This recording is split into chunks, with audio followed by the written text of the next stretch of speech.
Good evening, everyone. We'll go ahead and call the special council meeting for August 12, 2010 to order. This, of course, is a 2012 meeting. Just a reminder, if you have a cell phone or if you have a pager, if you please turn that off or put it into the vibrate mode. We'd certainly appreciate it. Just also another reminder, we do have three things on the agenda. We do have a series of presentations, and then item number 2 is recommendations for the additional 5-year plan if the council so, or the 2012 committee so chooses, and also direction to ask the staff to draft a resolution if we get to that point tonight. First thing we need to do is take roll call and a determination of a quorum. Peterson. Weifenbach. Davis. Hadcock. Kroger. Costello. Here. Quaker. Waugh. Brown. Mason. We have quorum. We have a quorum. Very good. At this point, I'll be turning the meeting over to the President of the City Council, Ron Kroger. Thank you, Mayor. I'd just kind of like to explain the process that we're going to have this evening. We currently have 8 projects to go over this evening.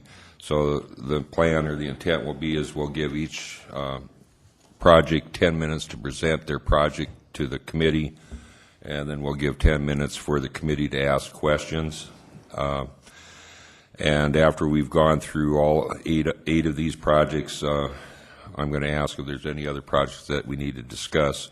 And at that time, I would hope that this committee would send this back to the subcommittee for further discussion, and then we'll call another special council meeting, and we'll make the decision on what those projects will be. So the first item on the agenda this evening is the Roosevelt Park Fieldhouse. I'm going to set the timer for 10 minutes to give you 10 minutes, and then we'll open it up for 10 minutes of discussion. Jerry, is that you?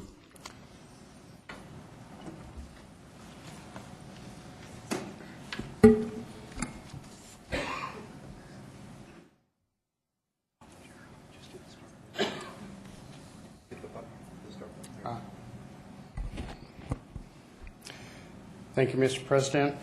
My name is Jerry Cole, Director of Parks and Recreation for the City of Rapid City. We're here tonight to talk about the Roosevelt Park Community Center development proposal. How do you start the slideshow? There we go.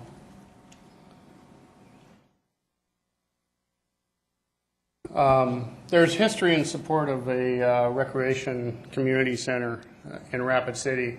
In 1949, in the citywide plan, there was a statement in there that the city contemplates a new auditorium and recreation building, which we kind of know it never came to fruition. In 1994, when the 2012 ordinance was passed for the 95-2000 2012 money, the city will consider the construction of a freestanding indoor recreation facility for the purpose of providing enhanced recreational opportunities for the people of Rapid City. In the 1999-2012 ordinance for the 2000-2005, the City Council authorized money for the Sioux Park Recreation Complex and funding for an indoor recreation facility. The Roosevelt Park enhancement came out of that process, and in the master plan there was 5 phases.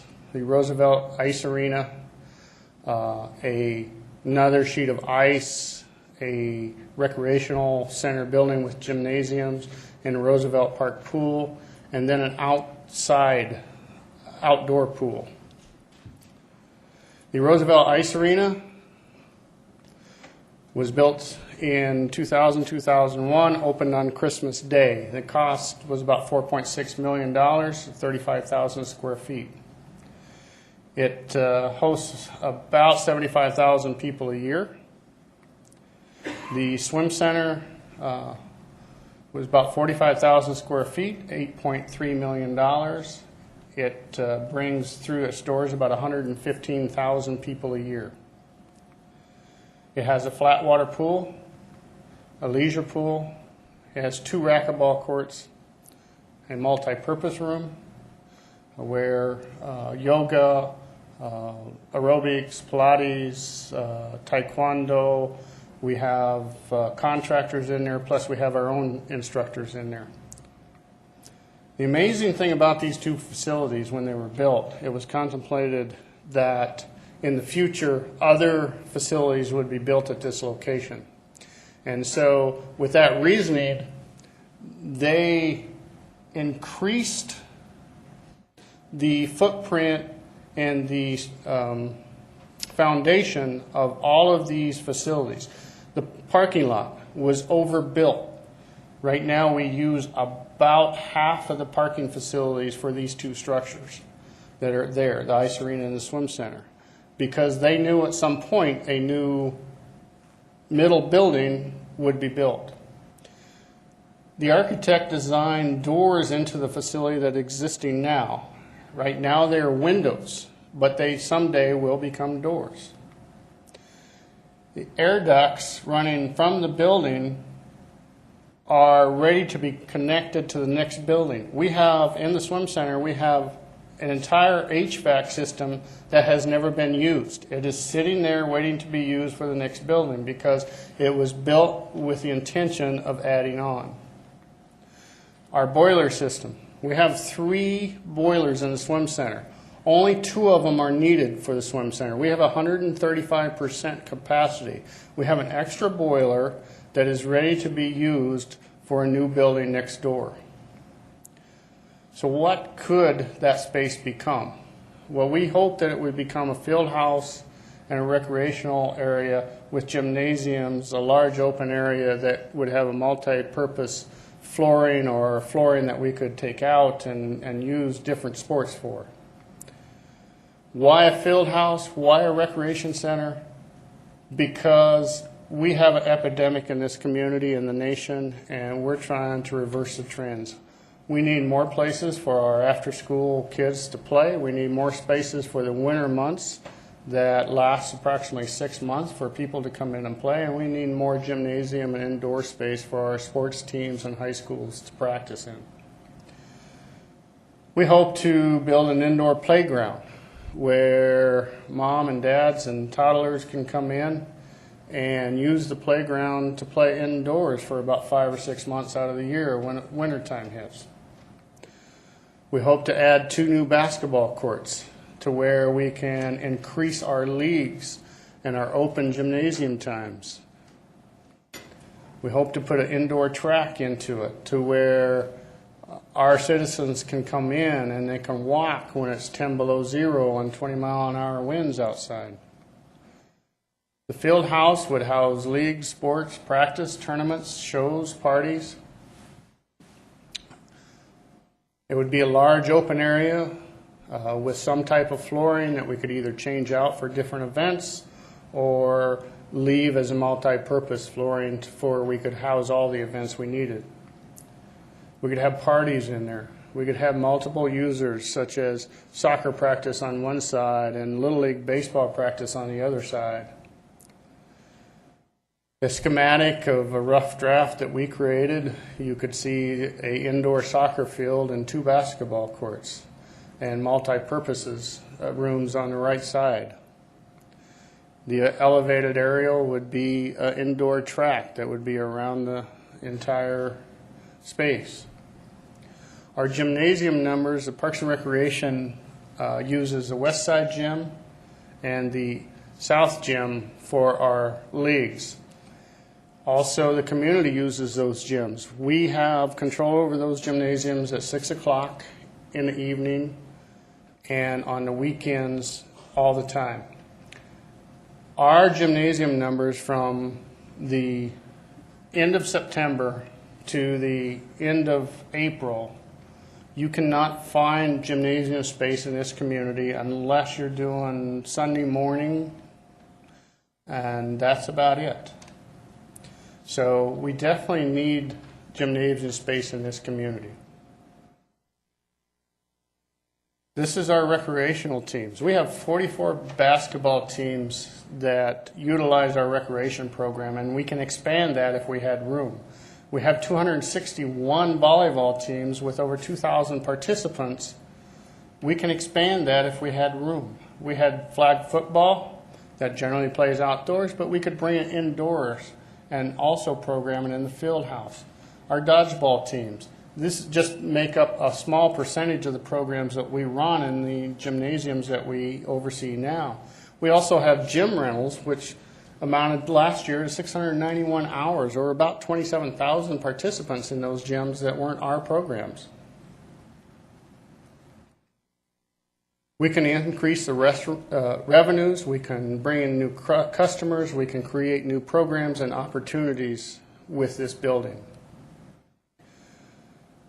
With the efficiencies and staff combining the recreation, aquatics, and ice arena budgets, we can improve the revenue. We believe that this new building can operate between $50,000 and $150,000 subsidy a year. And I don't like to use that word subsidy, but we believe we can bring in about $500,000 in new revenue into this building and have about $600,000 in expenses. I talked to an engineer this morning who said that he believes that my estimates for our energy use is probably too high, but until a building is designed, he doesn't want to get into exact costs and those type of things. So if we can reduce that energy use in that building through building process, we can probably lower that dollar amount as well. Cost of building, 4.85, 0.4. I think in the application it was 4.75. So around 4.85, 4.75. And that's the end of my show.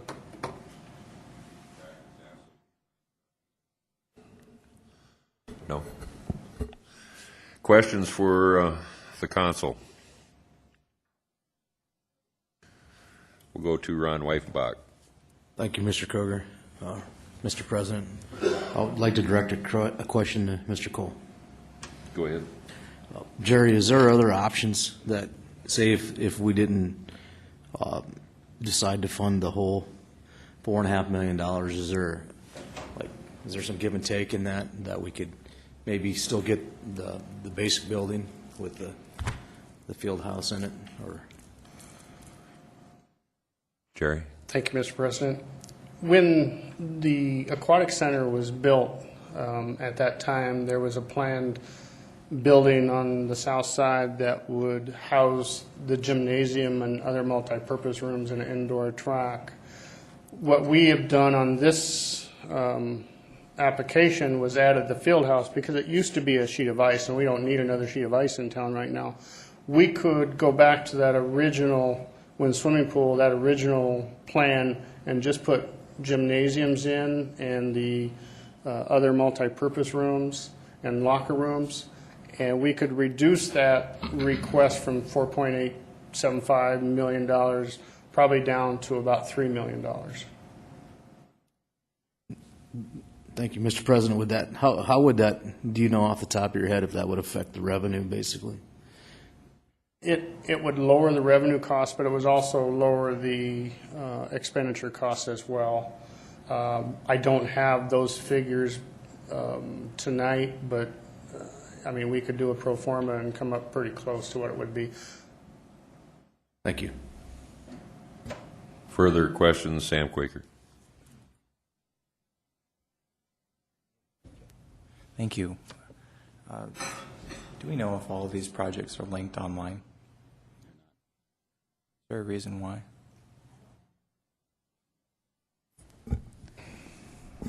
Mr. President, if I may, we've never been provided with any of the information that was provided to the subcommittees or any of the presentations. Thank you, Pauline. Thank you. I think the next time this comes up, it really, all of these items should be linked to the agenda for the benefit of the community. Jerry, my question is this: how does this thing impact Horace Mann? I guess I would have to have clarity on that question. How does this building impact the outdoor pool if it was built at the swim center, or Horace Mann project altogether?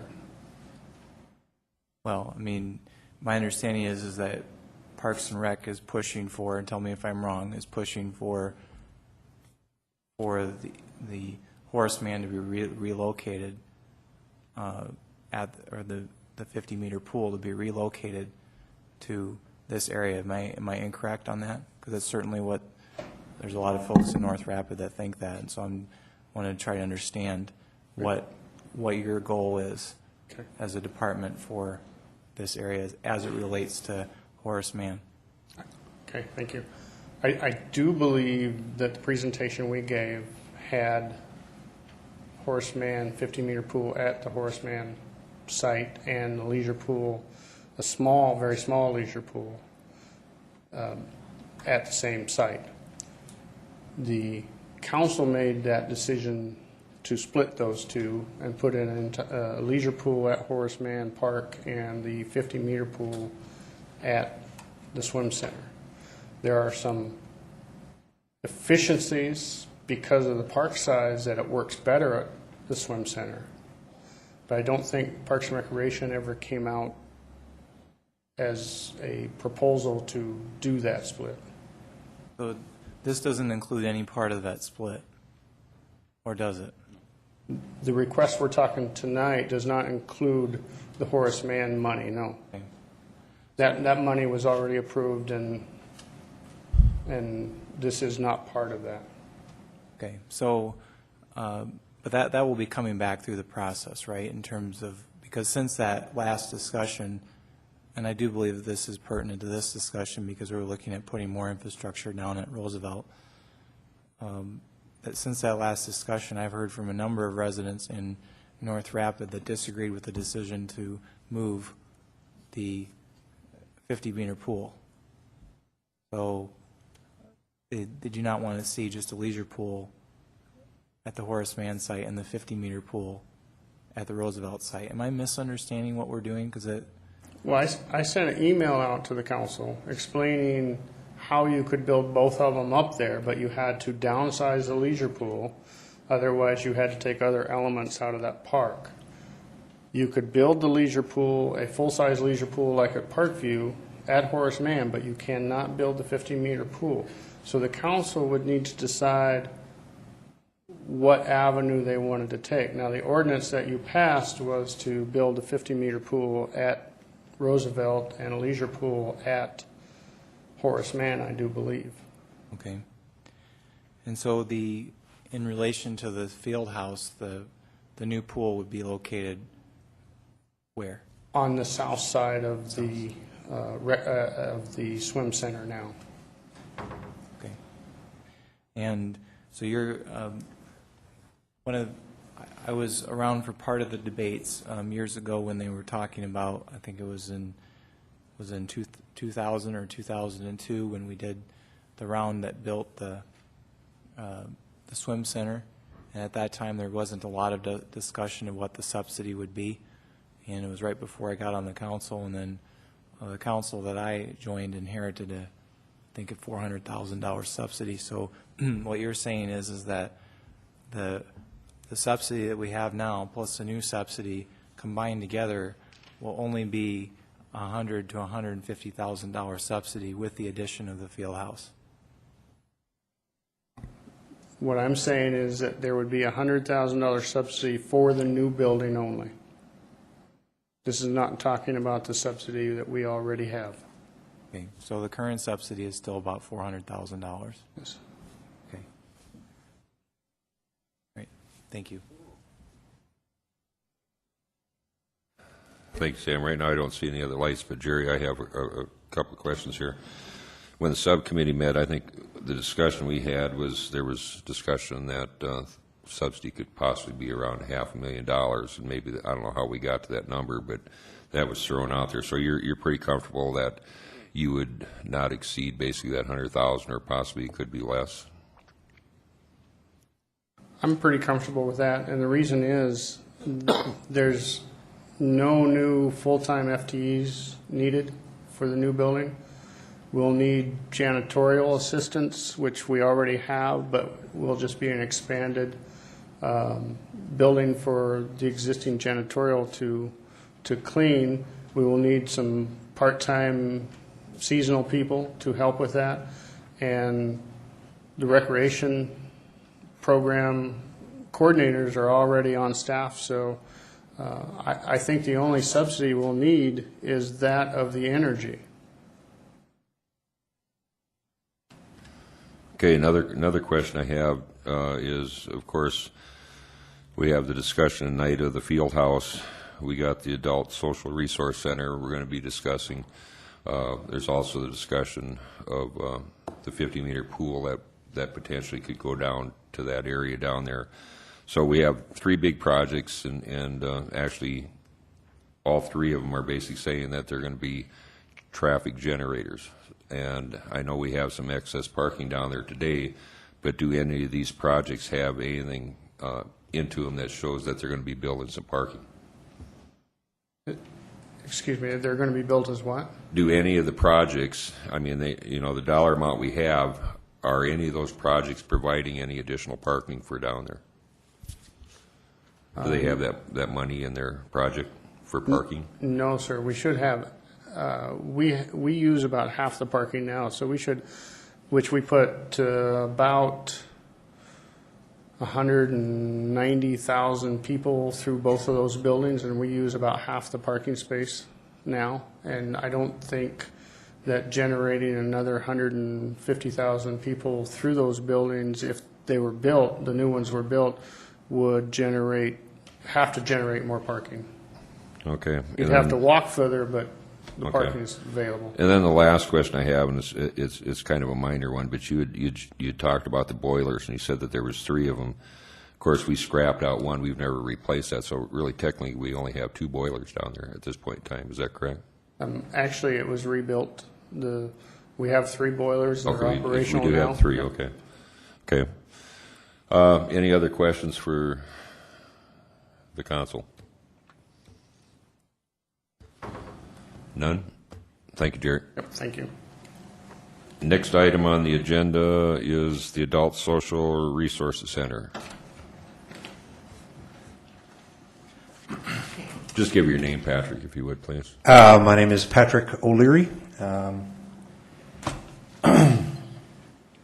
I'm joined today, and following me will be Marcia Murray from the Meals Program, Shirley Allen from the Daisy House, Sam Whitley from Minnelusahan, and followed up by Patty Martinson. I'm excited to present a unique and special project like this and like no other in Rapid City, a project that will help shape the future of Rapid City as a leading adult active retirement community for years to come and build on a strong, unique relationship between the Parks Department and the adult community of Rapid City. We are proposing a 3-story, 27,000 square foot adult community resource center to be connected to the existing swim center, ice arena, and field house being proposed by the Parks Department at Roosevelt Park. By bringing together the adult service organizations from around the city at a single one-stop location, this unique and exciting project will be an investment in the physical and emotional wellness of past, present, and future generations through the collaboration and centralization of community resources for the aging. This project will stabilize adult service organizations of Rapid City for years to come and become a central figure in the lives of the baby boomer generation. So, who are the partners in this project? Middle-Lusahan Senior Center. Its building was built in 1975 and was conceived and designed to meet the needs of my grandparents' and parents' generations. Remodeled 4 times in its 35-year history, it is maxed out at its present location and is not suited to meet the needs of the boomer generation. The Daisy House works to alleviate the isolation of families, providing care and those suffering from dementia and Alzheimer's. Every 72 seconds, someone in America develops Alzheimer's disease. With an estimated 1,000 plus people in Rapid City presently dealing with these issues, Daisy House will outgrow its present space within the next 3 years and double, if not triple, their expenditure for operating space in order to provide adequate facilities to meet the growing need. The Meals Program. They serve 185 home delivery meals daily. That's 47,000 meals annually here in Rapid City. They serve 155 congregate meals daily, and that's 37,000 meals annually, for a total of 1,057,000 meals to seniors in 16 area communities. Other potential participating organizations, AARP, Experience Works, the Pennington County Commission on Aging Retired Senior Volunteer Program, the Senior Companion Program, Senior Games, Senior Health and Information Services.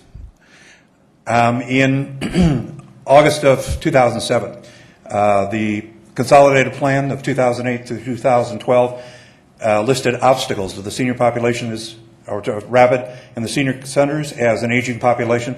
Memberships were dropping. Seniors were losing their driver's licenses and not able to get to the bus stops, changing the ways centers do business. The needs they would have is continuing operational funding, outgoing maintenance to keep buildings functioning, and the great need for adult daycare. Creating a location that meets this divergent needs of the boomers from 1946 to 1966, the retired population of Rapid City. This is a place that addresses that need. In 2006, the U.S. Census estimated that the boomer population of Pennington County, and you can pick it up there, it falls into the 28 to 29%, almost 30% of the population of Pennington County in 2006, that's 4 years ago, was boomer population. That would translate in Rapid City to 21,000 people that this project will serve and meet the needs of. What are boomers looking for that can't be provided at senior centers today? 82%, this was a survey done by Del Webb. You can see it's walking, cardiovascular exercise, water aerobics and exercises, balance training programs like yoga, tai chi, Pilates, all these things presently available at the swim center that this building would be attached to. What is the Rapid City Adult Community? It's a place that addresses the needs of Rapid City's adult community as outlined in the city's consolidated plan. Expanding from doubling the adult daycare space from 1,200 to 3,000 square feet and reducing the amount of driving seniors have to do. If you look at this, all the white pins indicate locations of adult service organizations throughout the city that could be consolidated into that one little red square, and that would reduce the number of runs and miles seniors have to put on their cars getting from one location to another, and reduce the percentage and the possibility of serious accidents on the road. A place that addresses the needs of the adult community, meets the needs of the new developing boomer retiree population, reducing the amount of driving seniors have to do and doubling the amount of daycare space. It will connect between the swim center and the ice arena. This is a rough plan that I did that plugs in there.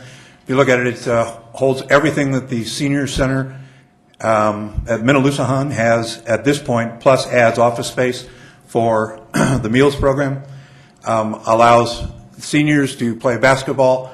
On the second floor, it would still continue with the pool room, card room, its computer lab, conference spaces, office space, and connect and view out into that running track that Jerry was talking about, and give seniors that access to, in the wintertime, to have immediate access to a walking track. It'll have the opportunity to bring older generations who are losing their art ability with younger generations who are just learning their art skills and sharing those experiences. The third floor would, if this is built, would stretch out over onto the top of the field house. It would have a multi-purpose room that's twice the size of the multi-purpose room presently at Minnelusahan, and have an outdoor rooftop garden space where seniors could garden and be more active, and then sell their vegetables at the farmers market at Main Street Square. The organizations represented, it would be put together with a board of directors, and would break down as such. I think you all guys all have a booklet and breakdown of this. Creation of jobs over time. We believe 7 full-time jobs and 5 to 6 part-time jobs. We believe it'll lessen the impact on city budget and raise the profile of Rapid City as an adult retirement community. The proposed budget for this was $4.5 million. Operational revenues will be membership dues, rental from income participants, special events, and grants.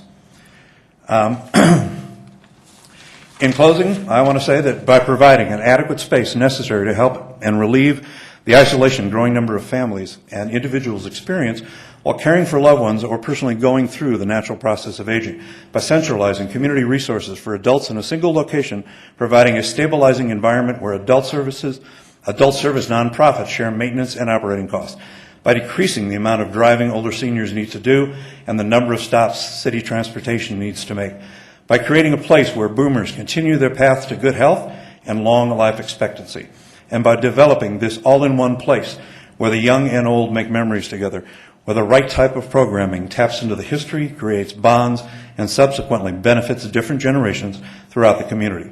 The Adult Community Resource Center will become a unique and singular landmark in our lives for years to come. Now please welcome Marcia Murray.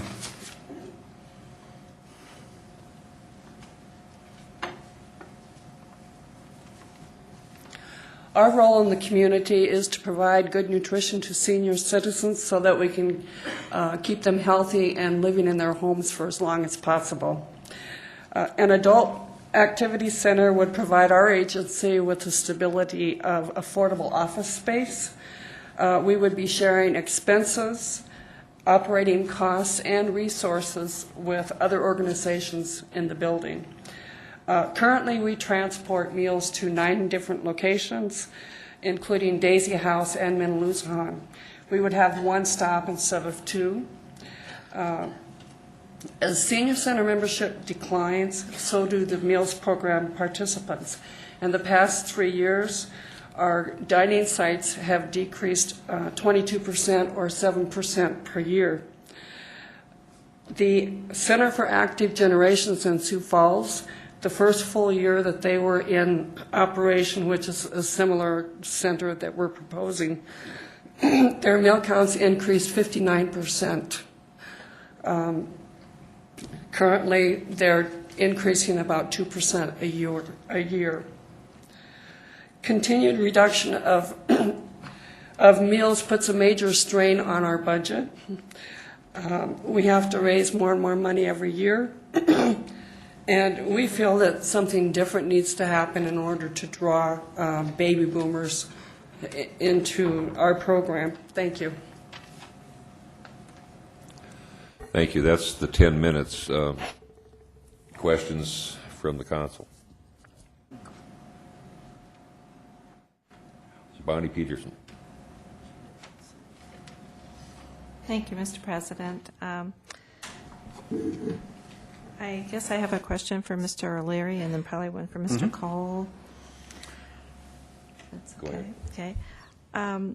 What would be the ongoing cost that the city would be paying for this? Right now, Minnelusahan receives $21.5 a year in city subsidy.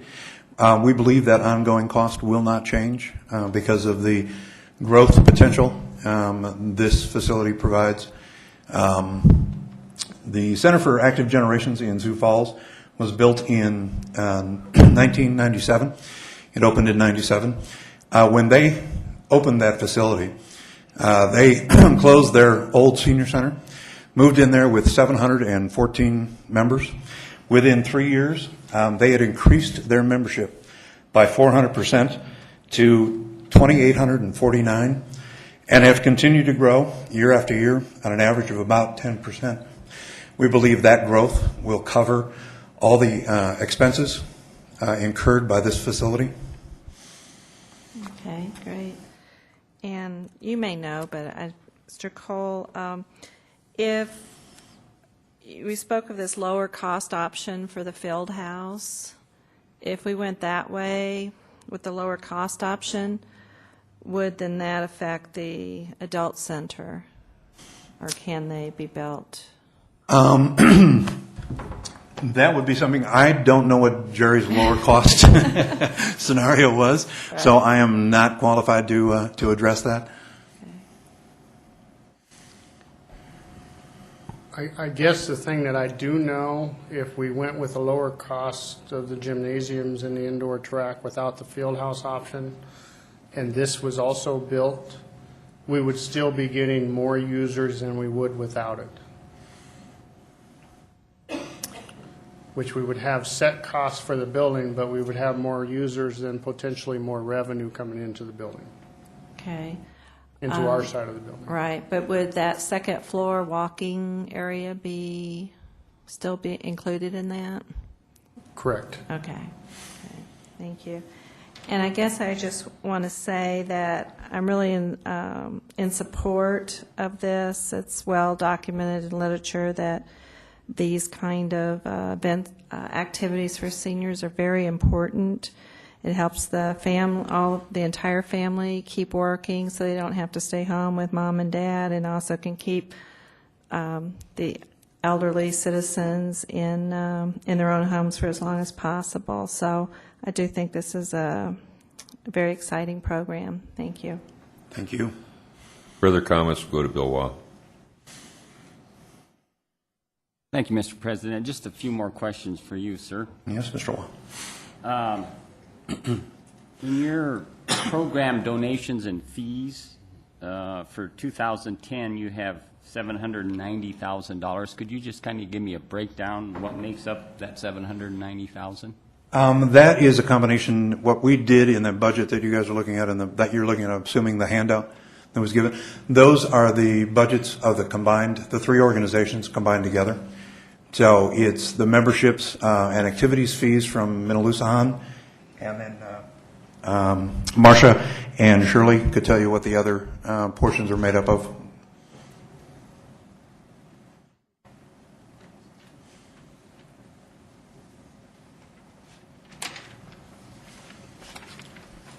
We do receive about 50% funding from federal state sources.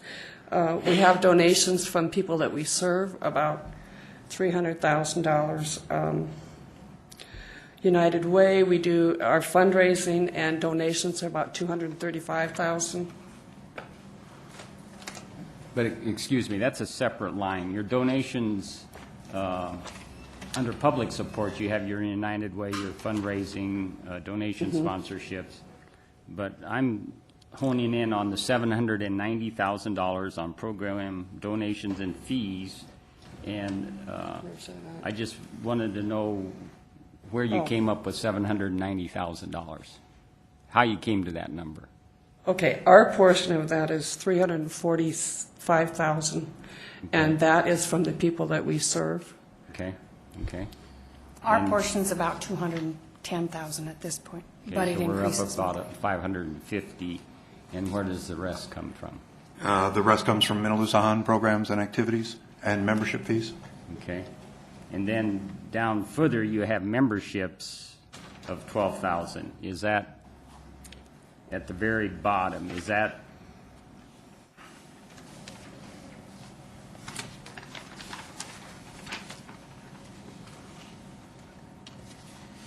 I'm just looking at 2010s. Some of your numbers. Oh, you're looking at the, sorry.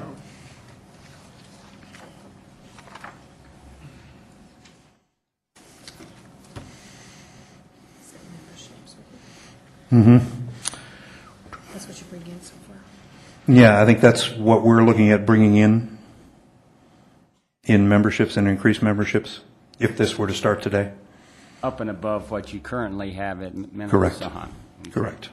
So currently, how many members do you have at Minaloosahan? I believe the last count was 642. Okay. You also have under City of Rapid City the subsidy of 26.5 for 2010, and we haven't set that number yet. Is that correct? No. Okay. Okay. Thank you. Further questions, Jordan Mason? Thank you, Chairman.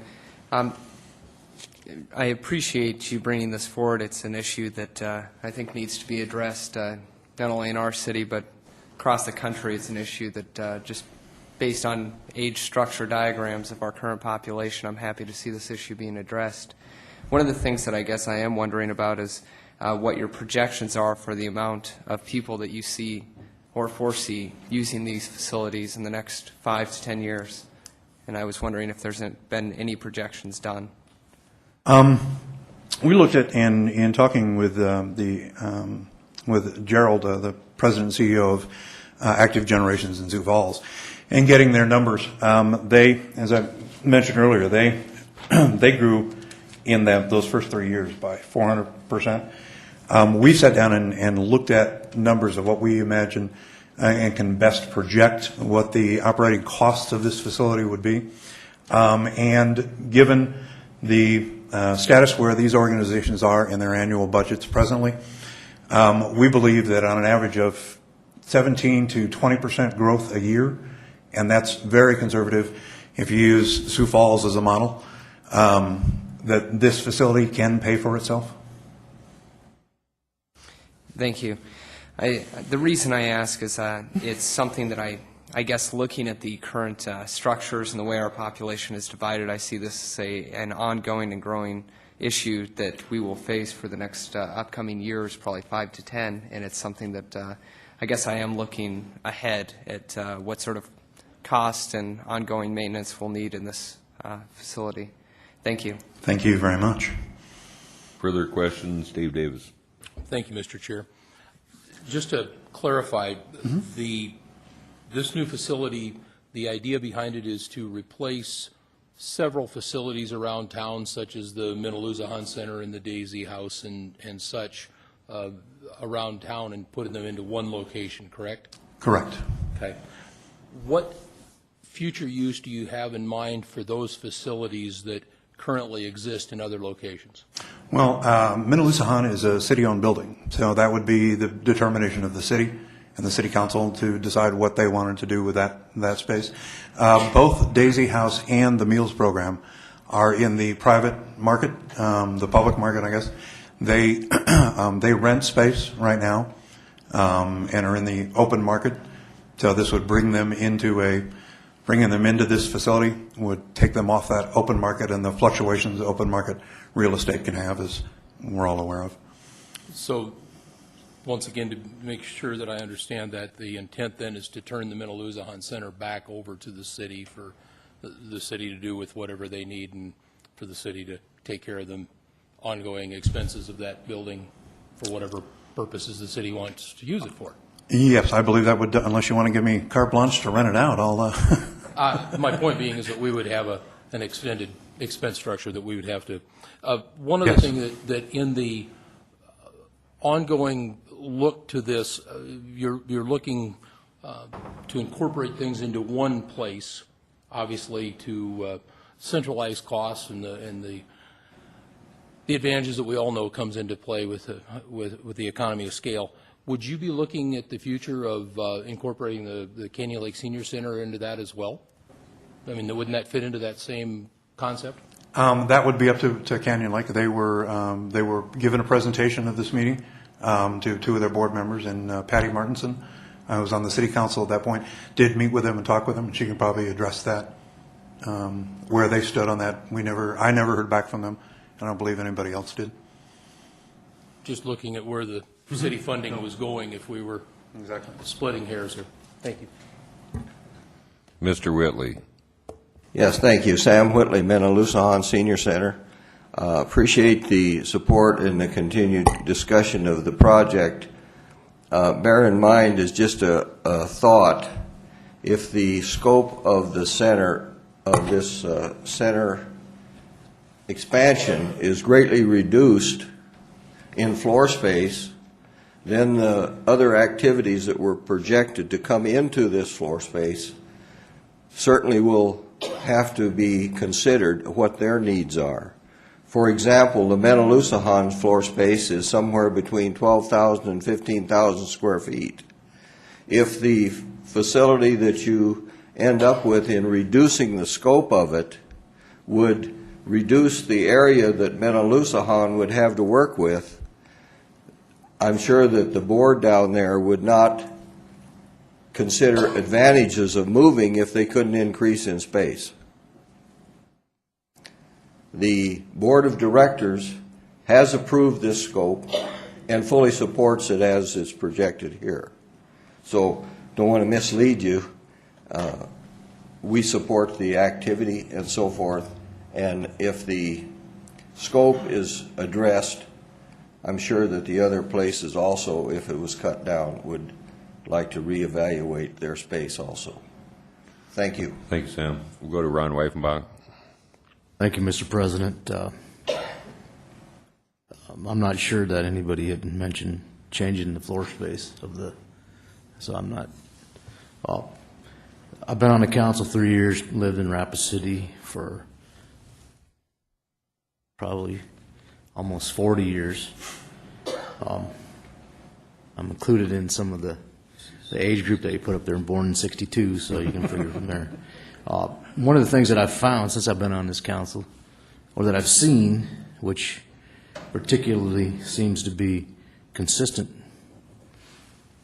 you know, maybe it's our community, maybe it's me. The elderly community in Rapid City is probably more than half of the community, but yet probably less than 10 or 20% of the attention that the city gives them. I think your project's very worthy. I think there's some opportunity there. I think there still seems to be some more homework that may be done. I would be interested in seeing some of the statistics that and operational formatting and maybe some of the information that Sioux Falls has. Mr. President, I guess I'd like to ask Mr. O'Leary a question. Go ahead. Mr. O'Leary, can you make that information available to all of us? That I'm assuming you have this information from the Sioux Falls Center? Yeah, I was actually just speaking with Gerald this morning, and he's more than willing to provide their numbers and provide any assistance, having gone through this himself, and I think he was a council member in Sioux Falls, Okay. So he's been through this process. The other question I had is it seems that there may be some disjointedness in between the seniors in the community, and I think that this could be an opportunity if there's a way we could bridge some gaps there, and maybe the question I would pose to you is Sioux Falls, is that their center? Is that what the seniors do there? It seems like they have big numbers, 2,800 people going to one center. Yeah, So. yeah, it is. Sioux Falls has one center. I think if you look in the handout, There was a chart in the handout we gave you guys that showed a breakdown of senior or cities, comparable size in the region, and how many senior centers and the number of and the percentage of the population those senior centers serve. Rapid is one of the few, if not the only, in probably I'd say probably a 700-mile range or larger that has 2 senior centers in a city of this size. So Sioux Falls has one then? Sioux Falls has one, yes. That's part of the point I was getting to. Since I've lived in Rapid City for a long time, since I've been here and been on the council, I've seen some of this disjointedness, and we, instead of actually synergizing upon these opportunities, we seem to become somewhat a little bit divisive, and then that reflects throughout the community. And I think this is an opportunity, and it's really worth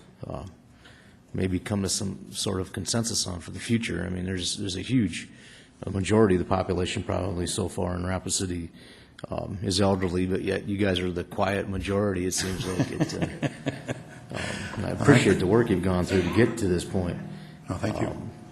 But I think some of that more information that we could see what Sioux Falls is doing, the operating costs. And when it comes down to the operating costs, I mean, I'd be willing to look at the subsidies that we do and reallocate some of that for, I mean, if we can synergize and move some of these things in together, I think there's going to be some reallocation done. And I don't know that you'll get this done for the same price that what the city's giving you now, but if there was, I'm obviously not for increasing, the subsidies across the board, but if there's a way we could move them around and. I think it's a great idea. It's a great idea. I agree 100%. The elderly community is huge in our area here, and it's an opportunity, so I'm not sure. Thank you. Thank you. Any other questions from the council? Okay, that's it, Patrick. Thank you. Thank you, Mr. President. Next item is the South School of Mines Loop Road. Mr. Henderson. Thank you, John.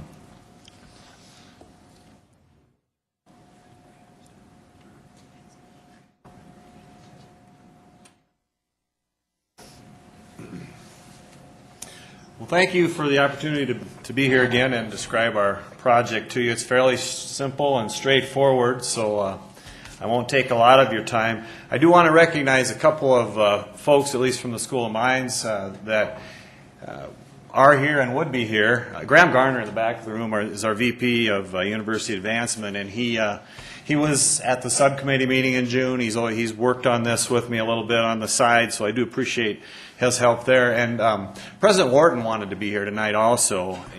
Actually, he probably would have stood up here and let you see a different face up here tonight, but he's in Indianapolis at a meeting. The times just didn't work out. But we have some other supporters of the project that we'll talk about later. Let's see, how do we do this? Just give you an idea, a brief outline of what we're going to talk about. Of course, I'll get into the description of the project and show you the layout of the Hawthorne Avenue Connector Road as it's now designed. I will add it's not final design. There's still some things that would go on for that. Talk about the history of the project. I think that's important because this was funded during the last round of 2012 projects. We had to modify that to actually revert the money and start over again. So we'll talk about that as well as the current funding needs and talk about a couple of supporters that would be here tonight if they could and the impacts to Rapid City. So this is the design. FMG here in town helped lay that out for us, but as you can see, it doesn't look final, but it does give you a very good idea of what the project is, and there's some pretty good estimates, cost estimates that went along with that design. Just to get the lay of the land, you see the stadium there. I'll say that's the north end, and Hawthorne Avenue is the south end. And nothing runs straight north and south in Rapid City, but those are the two endpoints of the project that kind of give you a perspective. But if you start on the south side with Hawthorne Avenue, and we have started referring to this as the Hawthorne Avenue Connector Road, that is the place that it connects on to St. Patrick Street in Rapid City. I think it's important to note where that is. There's been some discussion about Hawthorne Avenue continuing on to the south into that Robbinsdale area of Rapid City. If you've ever looked at Hawthorne Avenue as it goes through that residential area, that's been upgraded in the last few years, so that's a viable project. The little detail now is there's no way between what's BJ's gas station and Robbinsdale Lanes, so that would have to be finished off to connect. But this would be a nice add-on to that project and really start linking to the south end of Rapid City. As you bring it through the way it's designed now, it comes along and takes a jag to the left, leaving some room for major parking and some future buildings that we'll talk about the possibilities there later. The land that is shown there in a box, basically where it says Phase 1 there, that's actually not SDSM&T land.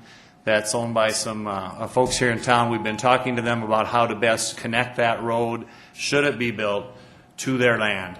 There is a possibility of doing something off of East St. Andrew Street. We've been working with them. When we get to the final design, we'll work through those issues. But at this point, we're looking to get the project funded before we get that far.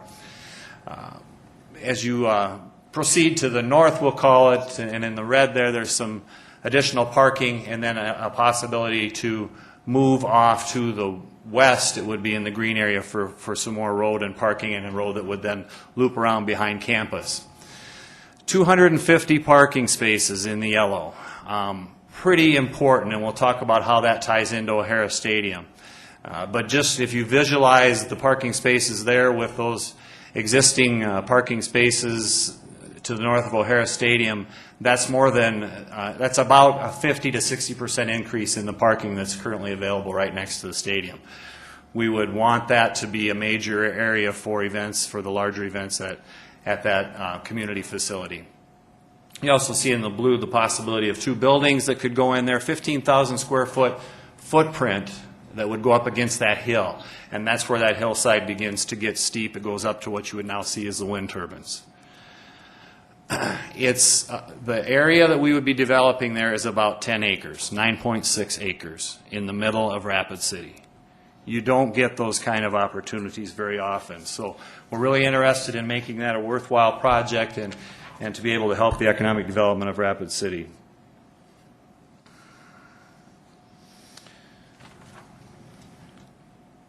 So we might come back to that, but historically, we did have an estimate out there, and that was what was funded in the first round of 2012 funding.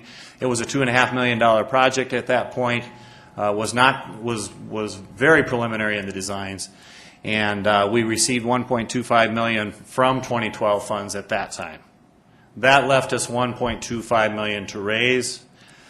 We went through a number of years with congressional delegations trying to find federal funds and additional monies to make that happen, even to that tune of the $2.5 million, which at that point was proposed to be a road that connected all the way from St. Patrick Street to St. Joseph Street. Cost estimates show that that's a lot more expensive than $2.5 million now that we've gotten further into it. But 2 things happened. Cost estimates went up. We did not find $1.25 million. So in December of this year, we went to the mayor, council leadership at that time, asked them whether we should modify that project and finish it off with the funds available, or if we should revert the funds. Since it's changed the scope of the original project, we reverted the funds, went back to the 2012 funding, I would guess, Pauline, and we are starting over. So we did a new proposal, and here we are today looking at the project as it stands. Funding for the project as it's estimated now, it happens to be a $2.5 million project again. We did receive $382,000 from the Federal Highway Administration. That involves, since it's federal highway funds, it involves South Dakota DOT. It involves a lot of work to get that money appropriated properly. We're in the last year of being able to hold on to that money, so we need to use it as designed or close to as designed that the feds will be in agreement with, or we'll also be reverting those monies. We can find $200,000 in parking funds. Parking's tough on the campus, and we're glad to do that. We don't have an abundance in that funding source, and the way it is with the state of South Dakota, and this being a very much joint city project with the state, we have not been able to move the Board of Regents or the governor or the legislature off the dime as far as additional state funding. So we're putting in what we would call enterprise funds on the school for $200,000 to have a match of $582,000. What you see requested in front of the 2012 funds is $1,918,000.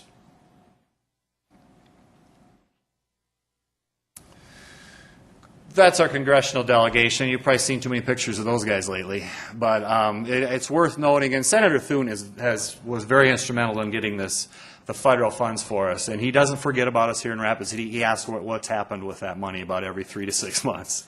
So important to get the cooperation from them. You had a joint letter from those 3 offices, probably in the spring it was, with our original application.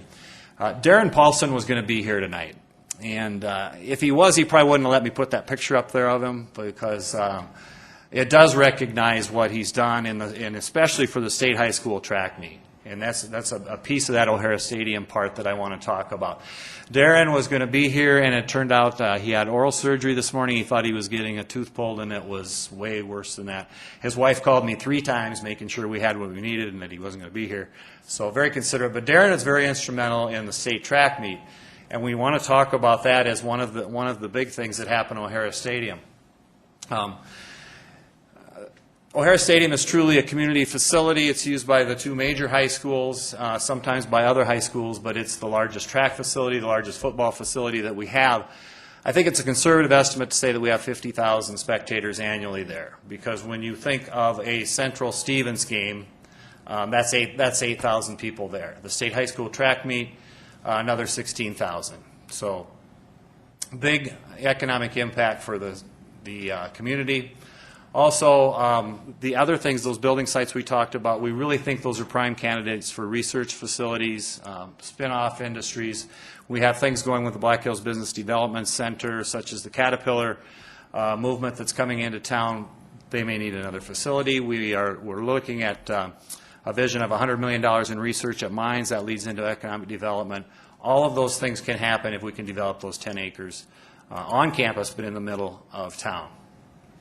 So I see the lights flashing. I'll thank you right there and stop for questions.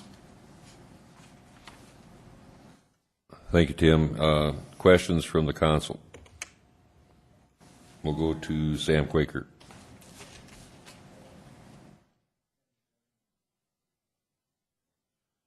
Tim, thank you for the presentation regarding the traffic flow. So will this be available for folks in Robbinsdale to cut across to St. Joe? Is that part of the intent, or would then they have to go through campus in order to do that?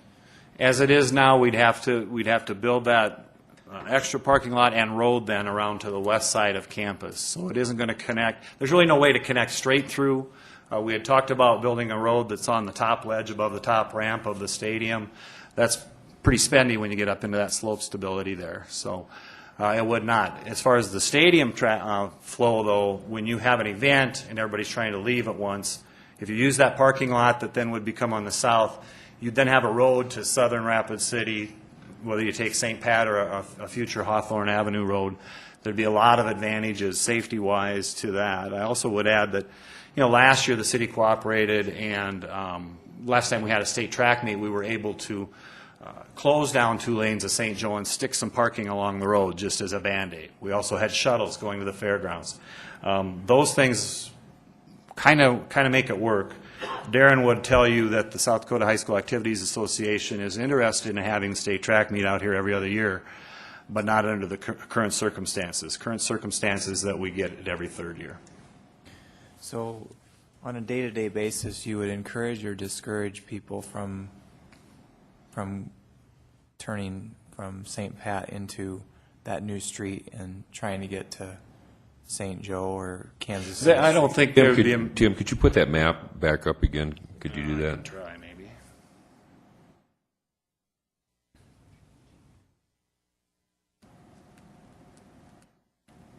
There we go. Can you point out Kansas City Street to me on that? Do I have a pointer? Let's see. I'm going to write all over this here, please. I just want to, can I just point now? Yep, I just draw. All right. Let's see. Kansas City Street is actually going to, it's off the map.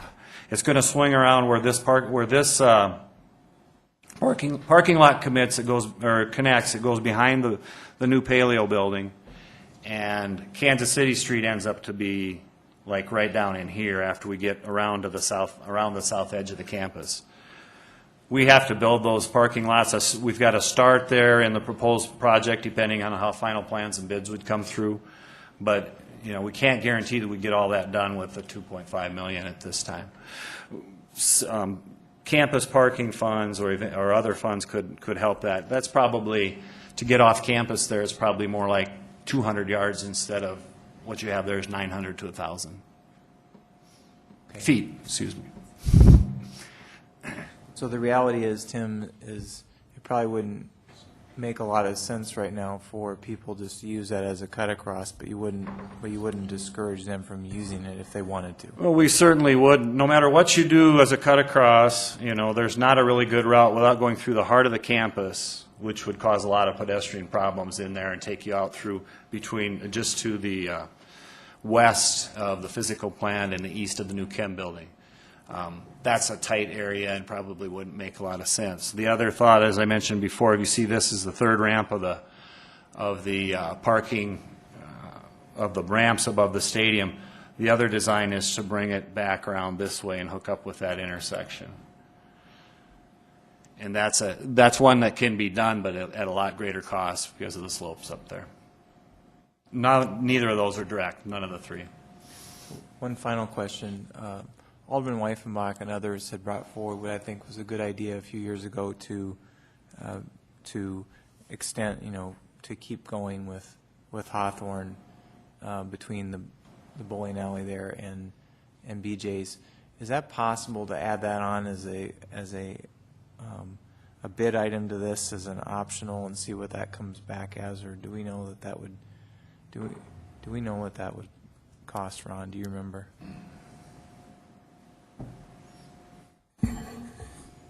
Who you asking? Ron Weifenbach. Oh, okay. Thank you, Sam. Yeah, I think we're in the ballpark. Oh, God, I guess I got to buy donuts. I thought I shut this thing off. I think it's in the ballpark of about $1 million to $1.3 million is what the cost estimates are so far. But yeah, we could definitely add it on to see where it would.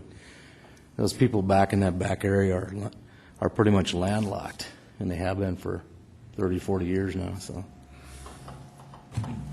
Because I see this as a good project, but I do see this as increasing traffic flow in that area, and therefore probably increasing traffic flow again through Boyd's parking lot. And you know, maybe this is an opportunity to at least get that project back on the radar screen as a you know, as an add-on if we can fit it in. Maybe we have to phase that one in, but I think that if we do this, which I think we should do, then I think we should also, within the next 5 years, try to complete that as well. Further questions? Bonnie Peterson. Okay, thank you.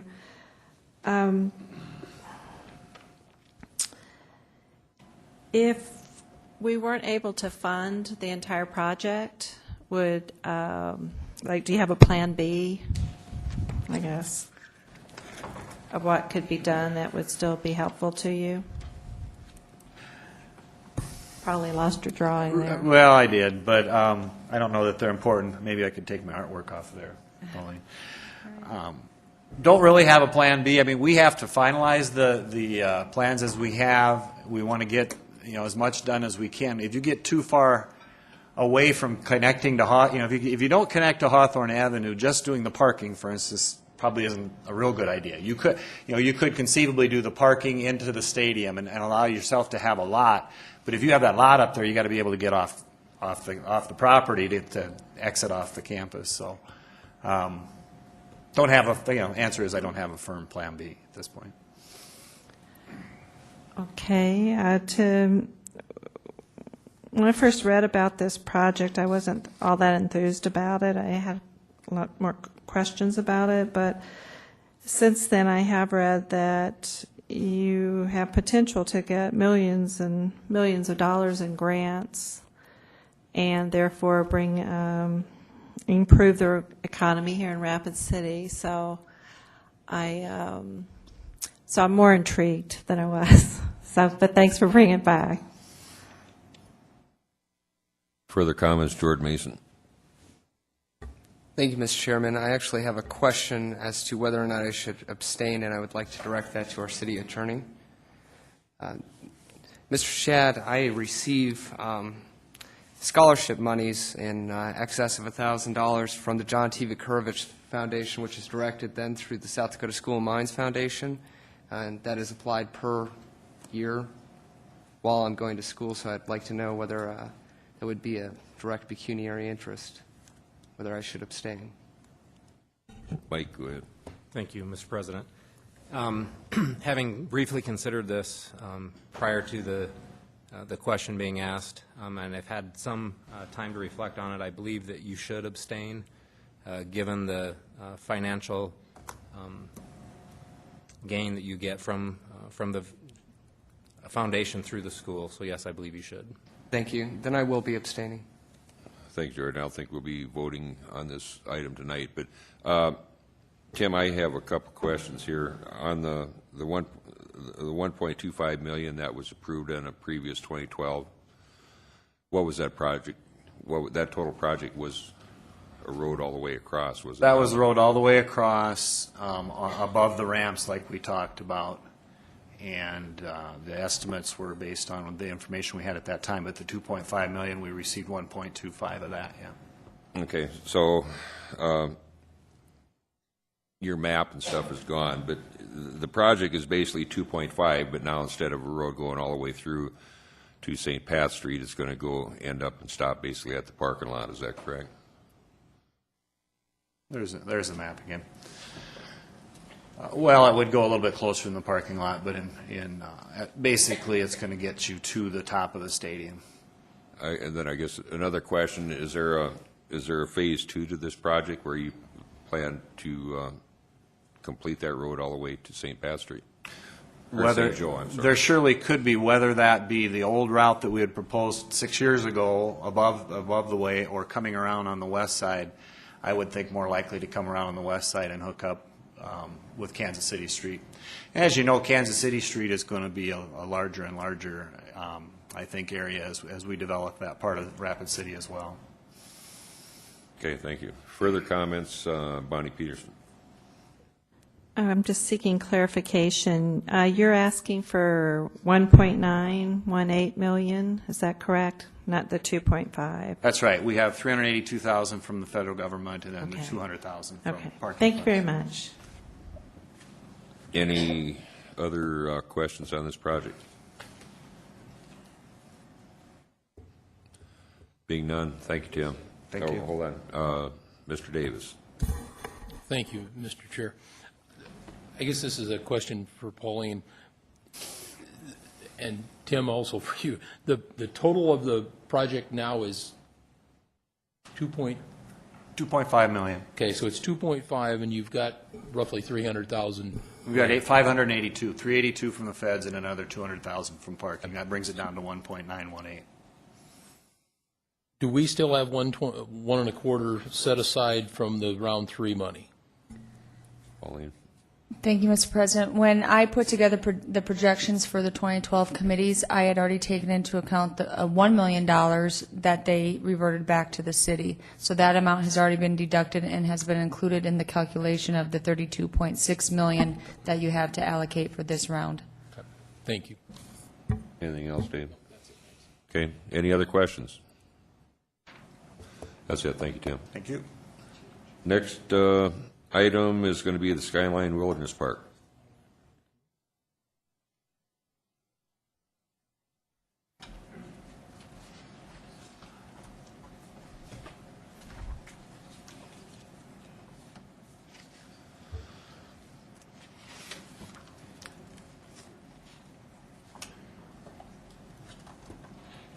My name is Tim Raven, and joining me is Ed Engler.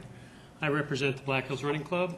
Ed represents the Black Hills Mountain Bike Association, and our topic is the proposal to put a trails plan in the Skyline Wilderness Park.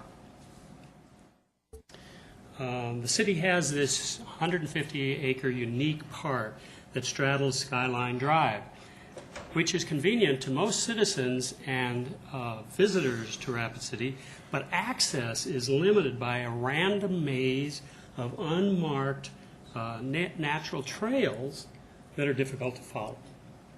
There is no designated parking, there's no established trail system, there are no directions for citizens to navigate this park. Is it just up?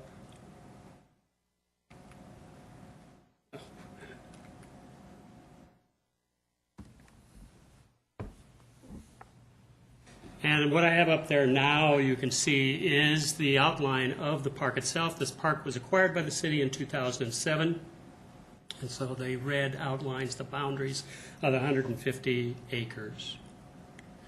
To make this city park friendlier and more accessible to a wide range of citizens and visitors, the city needs a defined, organized trail system, which includes graded marked trails, trails heads, parking signs, and trail information. A trail system would encourage families and visitors and organizations and other outdoor enthusiasts to enjoy the park. It would facilitate events, it would protect the park, and it would make the park more efficient to maintain. Without a formal trail system,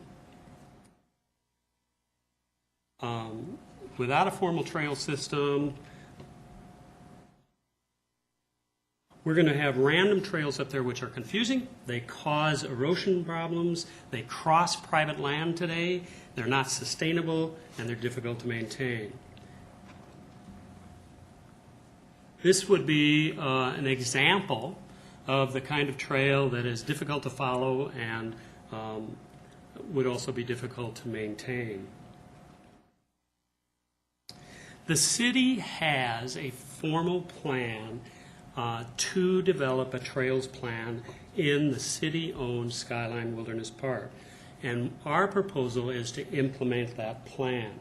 There are a number of reasons to implement the city's plan, but most significantly, Rapid City has this remarkable park in the middle of town, yet it is really inaccessible to the majority of the 70,000 people that live within 5 miles of this park, let alone the thousands of visitors that come to Rapid City each year. A citizen, for example, that went to Dinosaur Park and wanted to take a walk, they would have difficulty finding a trail, and if they found a trail, they would have little or no idea where the trail would go or how long that trail might be. The lack of an established trail system, let me see if I can catch that up. No, the lack of an established trail system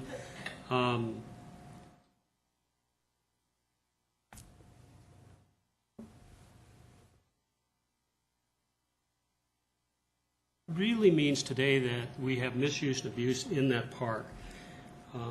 If we implement this plan, it'll make the park more accessible to a wider range of visitors to the park, including walkers or wolf marchers or hikers or bird watchers or any other outdoor activity that could take place in that park that can't today. The plan would protect this wilderness park and its natural resources with a manageable trail system that facilitates cost-effective management and maintenance of the park and preservation activities in the park as well. For example, if we had this system in place, and it would improve access for even our fire department were it necessary to put out a fire in this area. The plan establishes a wide, relatively easy-to-maintain trail. It would eliminate the unsustainable trails, it would eliminate the duplicate trails, and it would make the remaining natural trails sustainable. So here's an example of the main trail. It would be a wide surface, gravel surface or crushed gravel surface, and it would have a very slight grade to it. And here is an example of a sustainable natural trail. All of these trails then are much easier to maintain. The plan creates parking, signage, and trail markers to make the park friendly, even to citizens that have slight disabilities. The plan also protects private property. It preserves sensitive areas in the park. Trails and greenways are attractive to citizens. They're attractive to new people coming to town. They're attractive to relocating businesses. And studies in several cities across the United States have concluded that trails and greenways actually increase property values. Trails help promote the active lifestyle of citizens. Some research suggests that $1 invested in trails returns nearly $3 in health benefits. In other words, trails get people moving. An additional benefit is this plan improves this unique city asset, and it contributes to the city's overall planning. That is to make Rapid City a destination for visitors to western South Dakota. Destination Rapid City's mission is to create a vibrant city for the entire Rapid City community and its guests. Access to Skyline Wilderness Park, I think, supports this vision. Having this natural wilderness park right in the middle of the Rapid City with access to other attractions and amenities the city offers is really exceptional. Few cities can really boast this advantage. And I believe that access to this park actually has an economic impact as well, because it's just another reason why visitors should come to Rapid City. And of course, the Convention and Visitors Bureau says that visitors, or they estimate visitors to Rapid City, actually spend nearly $200 a day. Expanding access to Skyline Wilderness Park requires an investment, and that investment is $912,625 to establish the city's plan, which is marked trails, parking, signage, and trail information. I think this is an exceptional opportunity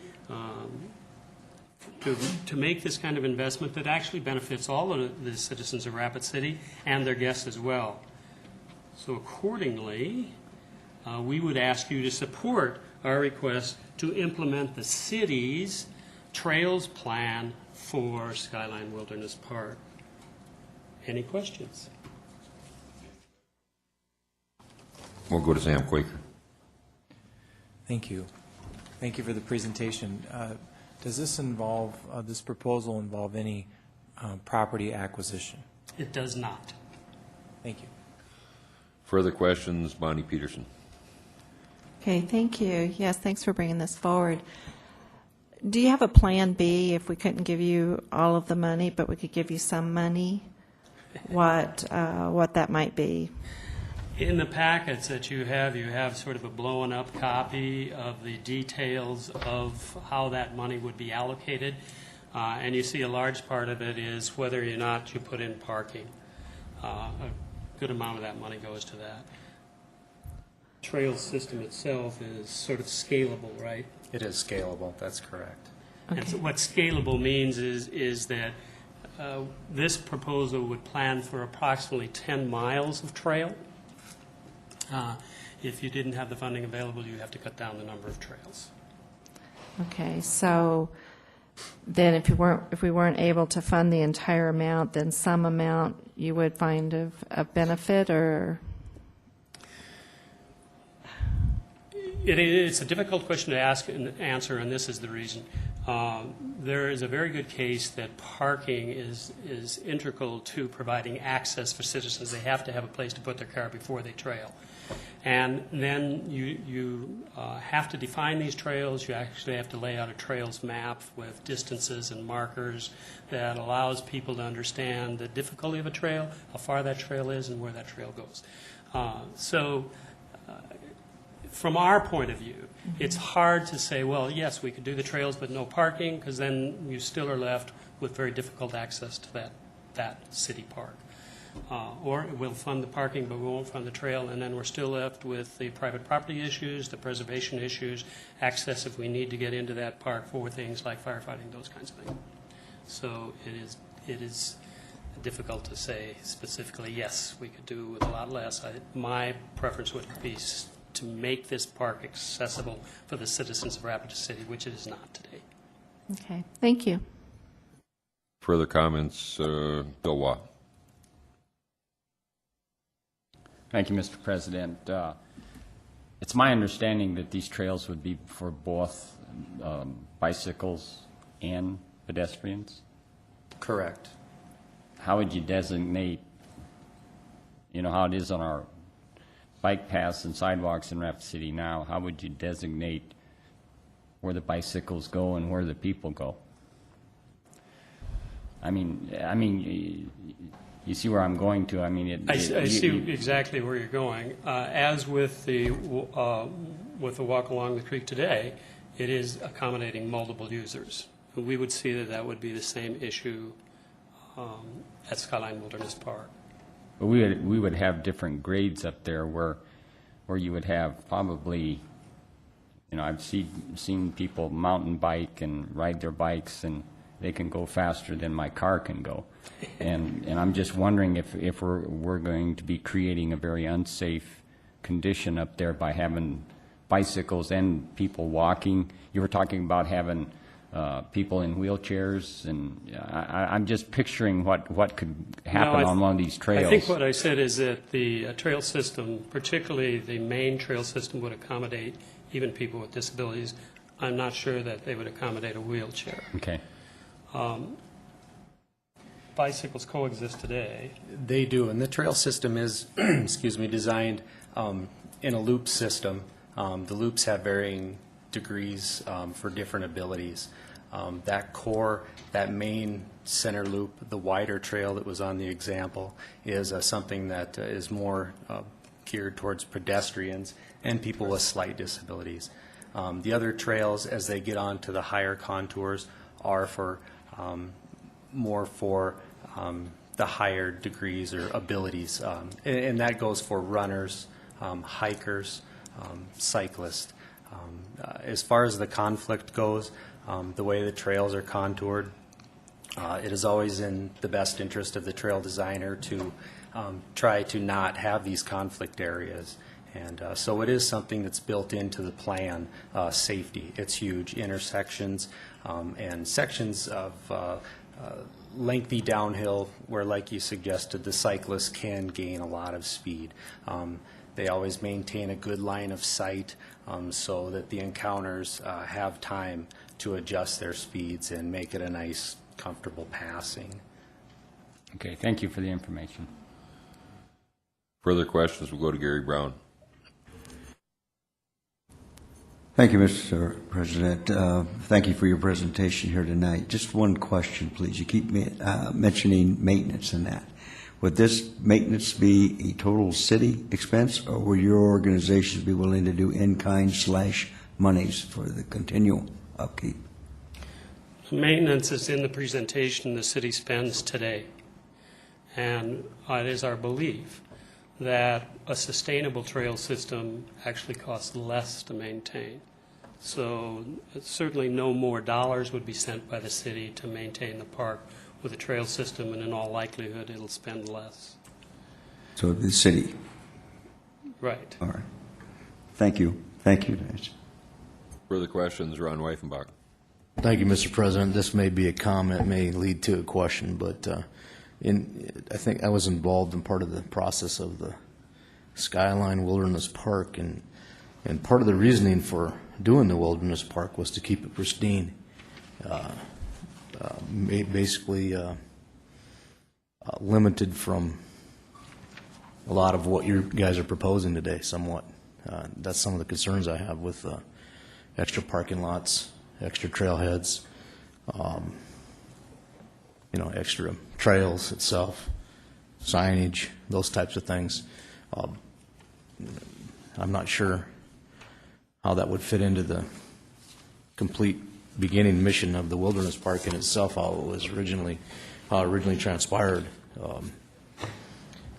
adding bicycles and those types of things. I mean, it was originally meant to be sort of a natural environment, somewhat, as you had mentioned, random natural trails. It wasn't really meant to be a facilitation of events and formalized trails and those things. So I'll be looking at this, and I guess, Mr. President, I would have a question for Mr. Cole. Go ahead. Jerry, is this something that the city's landscape architect could take on? I'm assuming that most of the expense here will be involved in engineering. Jerry. Architecture. Thank you, Mr. President. The trails plan has already been done. We hired a consultant over 2 years ago to put the trails plan together. Okay. This, the only thing that would have to do is the trails construction person would do an on-ground trail design at the time that the construction was taking place. And I would like to make a point that Skyline Wilderness, Inc., in the deed has said that the trails creation was what they wanted to see, so. Okay, I understand, and I'm almost, I think that this would maybe look to be a good community project, that the community could, if there was this much usage of the park, that these people that wanted to make these trails could come together as a community and make this happen without, extending $1 million to make it happen. So I still have some concern about commercializing the area, the parking lots, those types of things. I'm comfortable with some of the probably the trail systems, the natural trail systems, maybe making them more user-friendly for pedestrians and those types of things. I'd like to maybe see the community come together and support this and be willing to put some time and energy and some basic feet on the ground, maybe bringing some of these costs down. Thank you. Further questions, Aaron Costello. Thank you, Mr. President.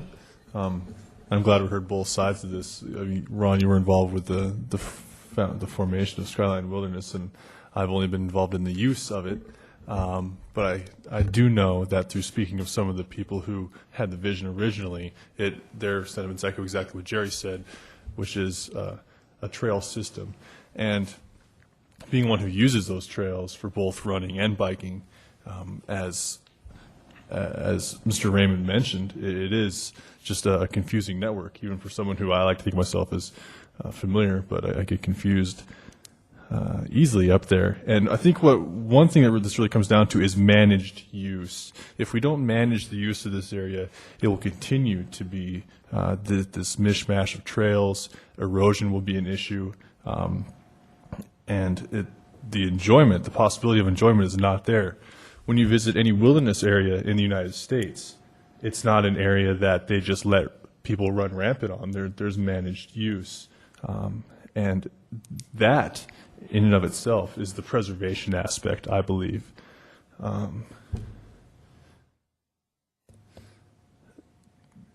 So just to reiterate now, the city currently spends $5,000 on managing these trails, correct? Approximately.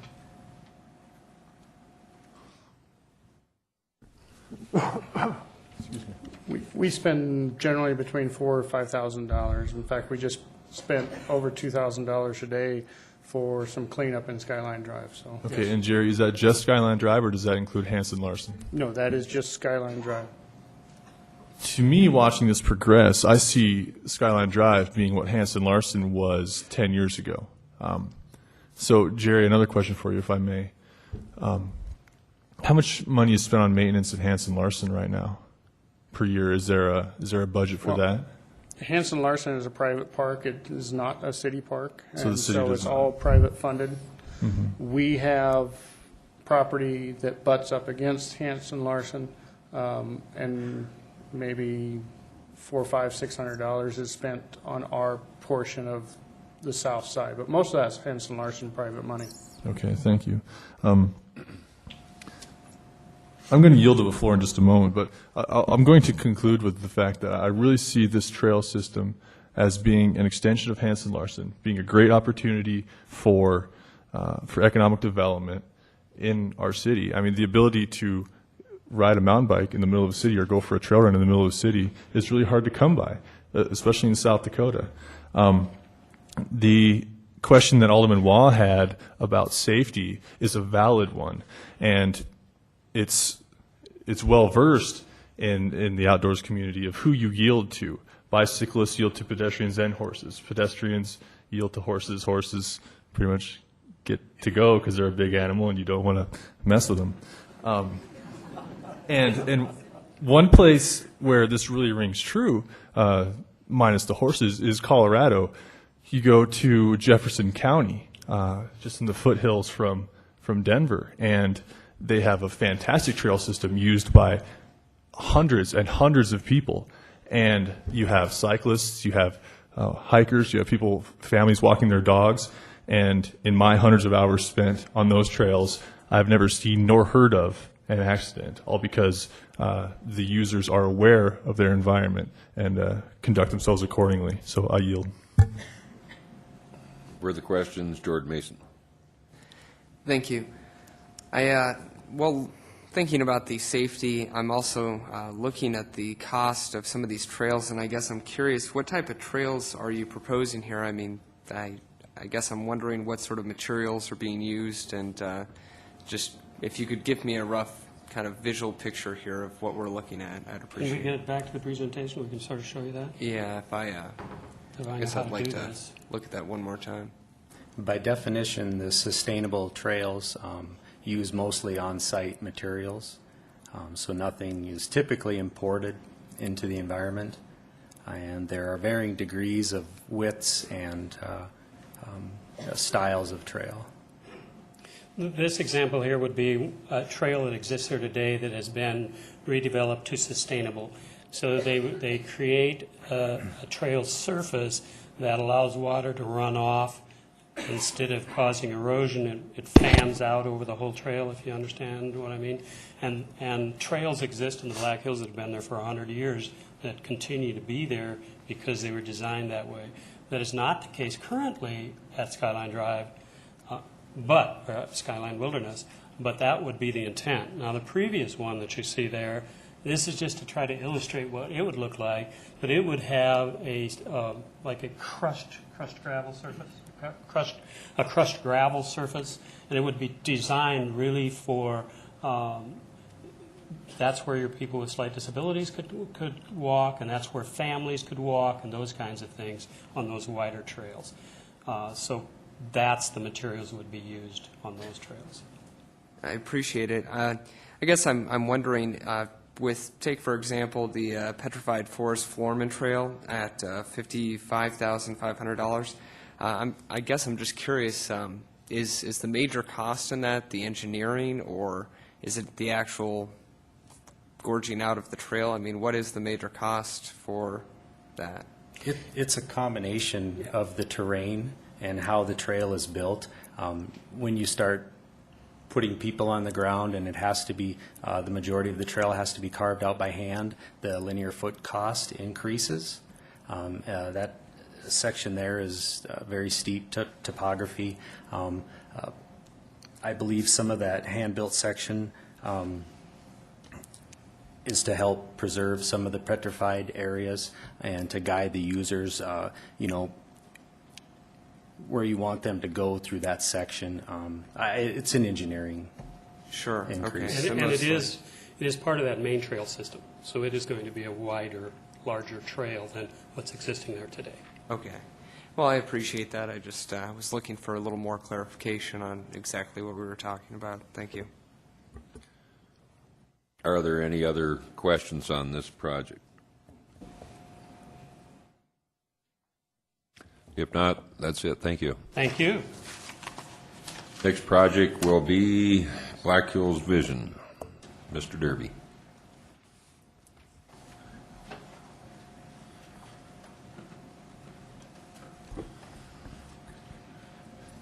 Good evening, Mr. President, Council. I'm Mike Derby. I'm chairman of Black Hills Vision, and along with me tonight is Jim Aberly, Vice Chairman of Black Hills Vision.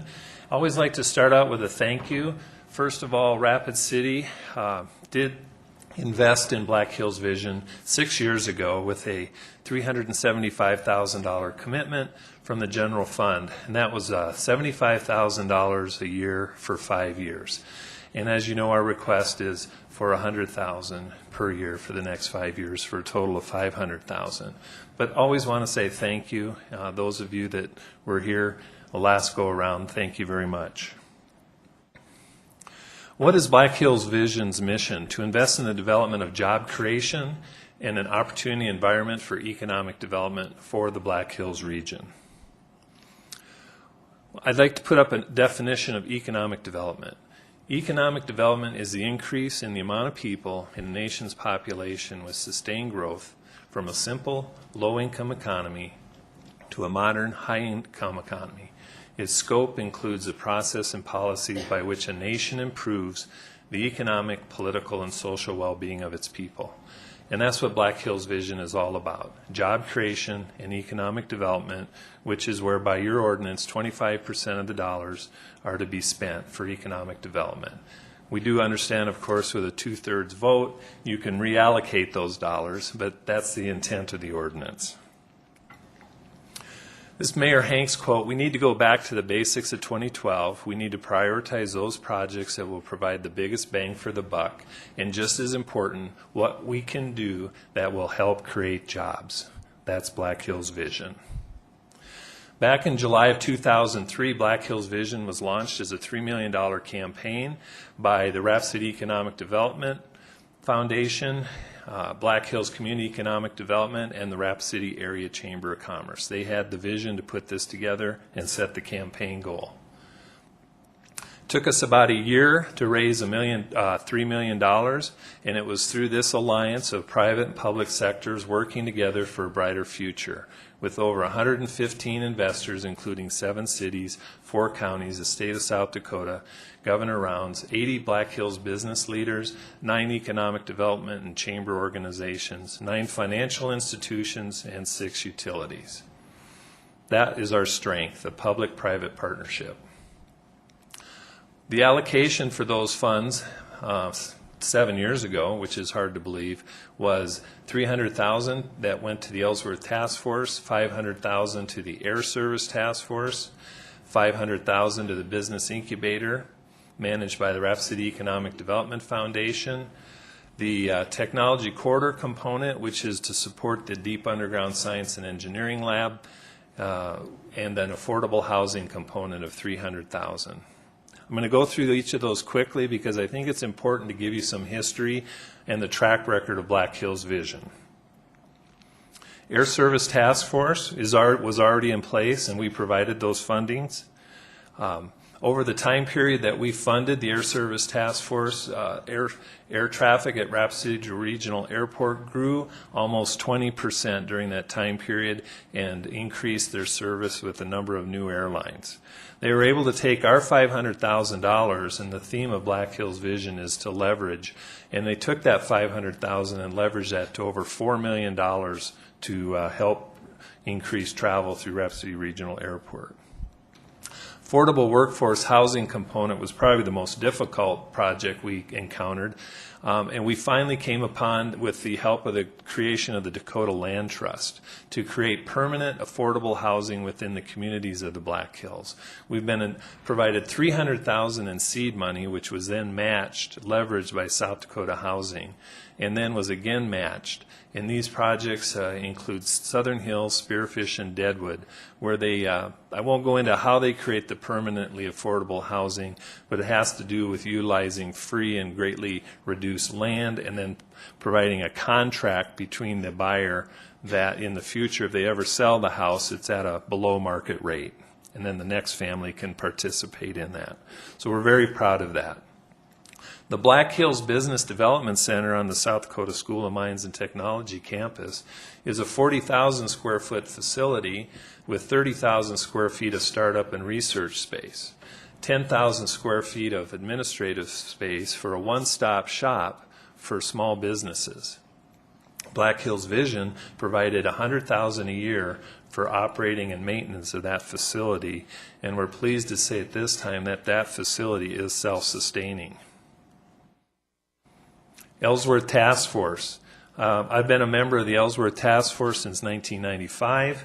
One of our commitments for Black Hills Vision was to raise money primarily was to keep us off the base closure list. But we all remember where we were on Friday the 13th, May 2005, when it was announced that Ellsworth was on the base closure list. The Ellsworth Task Force job then became to get us off the list. Only 15%, less than 15% of bases that got on the list were ever to get off the list. And obviously we know what happened, and the fact that now we've added 2 missions out there, unmanned aerial vehicles and the finance center. We should never forget the economic impact that Ellsworth has on the Black Hills community. Over 5,000 direct jobs and $325 million a year flows through Ellsworth. And the report suggested that if Ellsworth were to close, almost 11,000 military personnel, dependents, and civilian workers, retirees would likely be lost from the local economy. So kudos for a great investment. If we hadn't done anything else except invest in getting Ellsworth off the list, I would have said we did a good job. But we've done a lot more. The thing that captured the imagination during our campaign was the allocation of $1,150,000 for the Homestake Underground Lab. Those of you that attended the dinner at Mount Rushmore, appreciate your attendance, to where we hosted the National Science Board. They're the ones that are going to be making the decision on future funding for DUSEL. They were very impressed. Black Hills Vision hosted that dinner, and the governor told me specifically that having political and business leaders there showed a great deal of support for the underground lab, and it made a difference. So thank you. We invested with the Battelle, the world's largest nonprofit R&D firm, in a Black Hills Technology Corridor roadmap. And that's our Bible that we're working off of. We looked at an example of what can happen when you have a national lab. Oak Ridge, Tennessee, home to over 1,000 technology-based companies, established 40 years ago with the Oak Ridge National Laboratory. We looked at this area and we said to ourselves, you know what, that kind of looks a little like the Black Hills, and we asked ourselves, can this happen here? They have a national lab, and so we wanted to say, if they have a national lab and we're going to have a national lab, what could happen? And with a little bit of vision and imagination, this slide very quickly became to look like the Black Hills.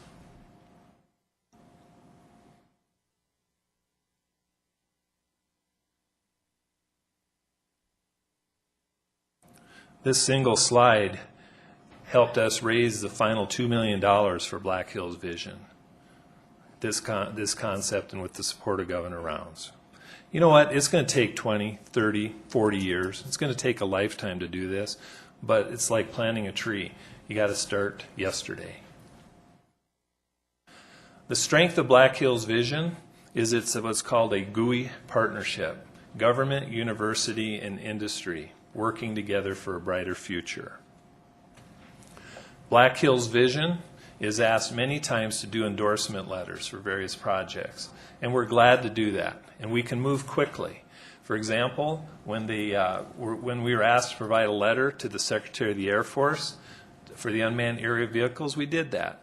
And when we were asked to lobby for funding for the underground lab, for interim funding, we did that. And we can do that because we're a 501c6, which allows us to lobby. We had, for the future now, we went to 11 communities, had over 400 participants, and defined the role of Black Hills Vision. And at this time I have a handout. I'll have Jim Aberly hand this slide out to you. It's just a reminder of our campaign goal of $2 million, how we broke that out, and also letters of support from Jim. We'll hand those out also. So in conclusion, you'll see, what I also provided you was a list of frequently asked questions. You may have seen this before. I did provide this to you about a month ago. Letters of support from many, many sources. So at this time, I'll yield the floor for questions. Thank you, Mr. Chairman. Thank you, Mike. Questions for Mr. Derby? We'll go to Sam Quaker. Thank you, Mr. Chairman. Mike, the $75,000 a year for the last 5 years, what was that spent on? On office costs? Was it spent on salaries? What was it spent on? Okay, good question. That 375 went into the pool of $3 million. So it was not, we've been very careful not to have a situation where certain dollars are identified for certain projects. We try to keep flexibility. As far as administration, Black Hills Vision has been a volunteer effort for the last 7 years. Our board's all volunteers. We had executives on loan such as Mark Merchant from West River Electric, Bruce Rampelberg, Much Usera, myself. We did use for some office administration help Black Hills Community Economic Development for $1,000 a month. They just get the bills paid and keep things working. So does that answer your question? It does. So basically, Mike, the $75,000 a year that we sent you over the last 5 years and the $100,000 a year that you're proposing for the next 5 years, each of the next 5 years, basically most of those monies are being used for the purposes that you described. It sounds like there's not a lot of overhead. That's correct. There's not a lot of overhead, no. Thank you. Further questions? Bill Waugh. Not really a question. I just wanted to make a comment or a couple comments. First, I'd like to thank Mr. Derby for what he's done with Black Hills Vision over the years, all volunteer time and all the other volunteers on the board. And my only comment is Black Hills Vision, to me, is really truly economic development. And not just economic impact, but it is truly economic development. So thank you, Mr. Derby. Thank you. Further comments? Bonnie Peterson. Thank you. Yes, I just wanted to tell the council last week at the Municipal League, the National Municipal League sponsored an economic developer, I guess, from North Carolina to speak. And tomorrow you should find his little packets in your drawers for that. But what he spoke about, that he said was an absolute necessity, was that cities work together, not just, take Rapid City by itself and try to develop economies, but to work together because it's very synergistic, and maybe one group might settle in Custer, but then when someone says, oh, they've got this in Custer, then maybe we'll put this over here in Rapid City. And anyway, he couldn't emphasize that enough, that it was very important to build economic development by working with your neighbors. So I think this would be great for economic development for our community. Thank you. Further questions? Jordan Mason. Thank you, Chairman. I, too, would like to just comment on specifically, actually, the $1,150,000 to be used for the Dussel Lab. I think your presentation and your point of the impact that a national laboratory can have in an area is absolutely correct, and I'm very excited about the things that we're seeing coming out as results, just the preliminary results in some of the published papers and drafts that have been published thus far that we're seeing come out of there. And I do look forward to that, and I appreciate you bringing this forward. Thank you. Thank you. Any other questions for Mr. Derby? Mike, I just had one, and that was, I think you showed that you had 115 partners or investors the last go-around. I think you probably found that most of those have jumped back onto this go-around here, have you not? Thank you for that question. It's a two-step process. One, because of budgets and timing, we've been presenting to the cities and counties first, trying to get our base put together. And then with some of our monies that we have unallocated from the last go-around, we're going to utilize some help to get the fundraising from the private sector rolling. and that'll be volunteers such as myself doing it. But we feel pretty good. We got a track record. We know we spent the money wisely, so I'm confident that we'll have over 100 investors again. And Alderman Quaker, I think, had mentioned the $100,000 a year. I didn't really see that in the presentation. It was $500,000, but you certainly would accept $100,000 per year for 5 years, would you not? That's correct. Okay. Either way's fine with us. Or we could do it per quarter or whatever, whatever would work. Okay. Any other questions for Mr. Derby? There's none. Thank you, Mike. Mr. Chairman, could I close with one more success story? Sure. I notice there's quite a group from Regional Health here, and we provided $250,000 to help Rapid City Regional Health establish a grant writing program that they did not have in-house. And since that period of time, about a year ago, they've generated over $12 million in grants, nationwide grants that have flowed through to Rapid City Regional Hospital. And I'd like to congratulate them and everybody that's here from Regional Health. Thank you. Thank you, Mike. Next item on the agenda is the Mental Health Collaborative, and I saw Heather Smith sneak to the front here. I thought she was going to make the presentation, but go ahead.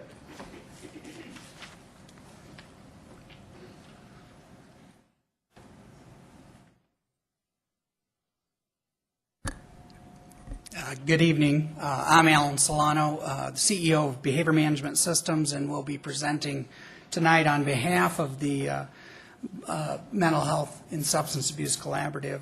I'd like to thank you, Mr. President, and members of the council for giving me this opportunity to speak to you and to ask for your support of the Rapid City Crisis Care Center.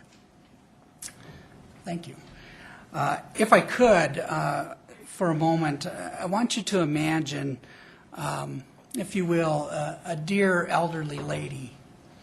And this elderly lady in your mind, it might be your mother, it might be your grandmother, it might be a spouse, it might be a neighbor. But I want you to picture that this lady is a widow. And it's now 1 a.m. in the morning. And this widow, earlier in the day, buried her husband and is now at home for the first time in many, many years alone. Not sure what to do, not sure who to reach out to help for. And so she dials 911, reaches dispatch, who sends an officer over to her house to check on her welfare. The officer can clearly see that she's distraught. She's emotional. She's grieving for her husband. And she's just not sure that she can live at home without her husband anymore. Now, this officer's options are limited. So he does what he thinks the best thing for this lady and takes her to the emergency room. She then is placed on an involuntary mental health hold and admitted into the inpatient psychiatric unit of the hospital, where she'll spend the night. The next morning, she'll be evaluated by a mental health professional and sent home. At home, she'll again decide for that next night if she's able to stay alone without her husband for so many years. Now, that's a story, but it's a real story. It's a story that happens in many different ways in Rapid City. And it's a story that, through the work of the Black Hills Mental Health and Substance Abuse Collaborative, that we can change. It's a story that's not about something that's wrong. It's a story about what many communities lack, and it's a story about what Rapid City lacks.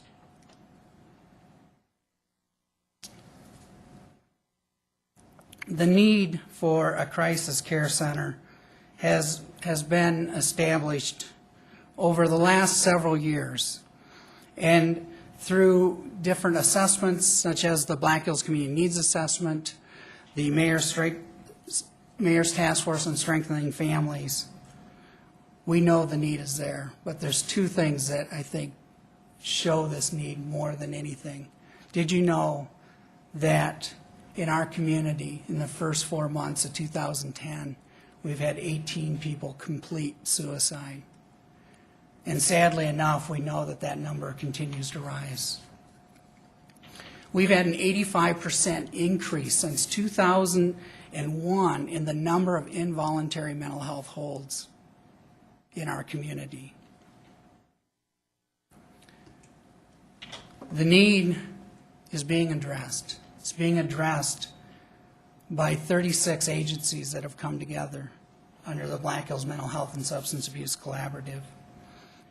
And in the past 2 years, I have to say more than any time that I've lived in Rapid City, and Ron, I've got you beat by 4 years, I've never seen the agencies come together around a cause, set aside their historical differences, and roll up their sleeves and work towards solutions versus complaining about the problems in front of them. And we've got many of those agencies represented here tonight, and I'd ask that if any of them and those people in support of the Crisis Care Center would just stand up and be recognized. You can see it's a diverse group. It's a powerful group, and it's a group that I'm confident will rewrite the story. And I thank all of you for being here. As we've looked at other communities, we started looking at Larimer County in Colorado. We looked at Memphis, Tennessee, and we looked at San Antonio, Texas, and what they were doing to rewrite their story. And what we found were two very specific common themes in each of those communities. First and foremost was that the key to a successful crisis care center was that it needed to be supported by the community and have community involvement. In other words, it could not be done by one agency alone. The second thing is that it needed to improve the access to affordable and effective mental health and substance abuse services, getting the right service at the right time at the right place. Bottom line, we have to be available when people are in crisis, not the next morning.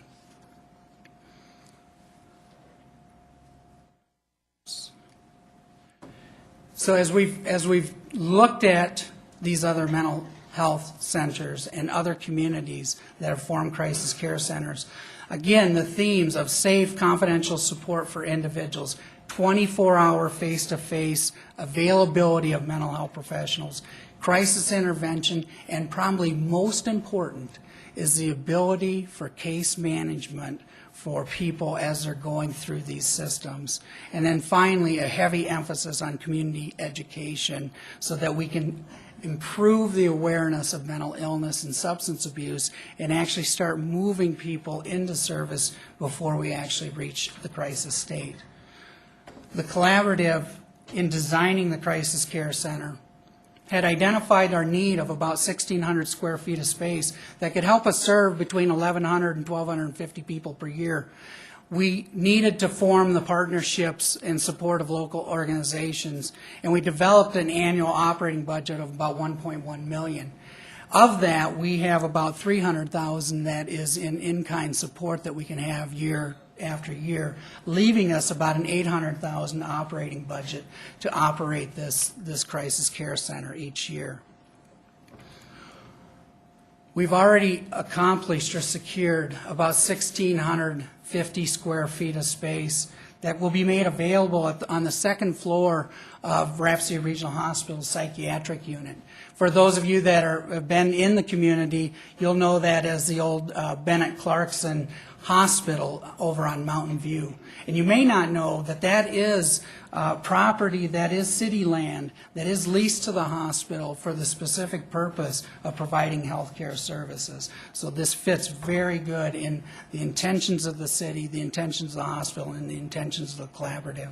We have partnerships of our local organizations through the police department, sheriff's department, different medical, mental health, substance abuse agencies, and working with the State Department of Human Services.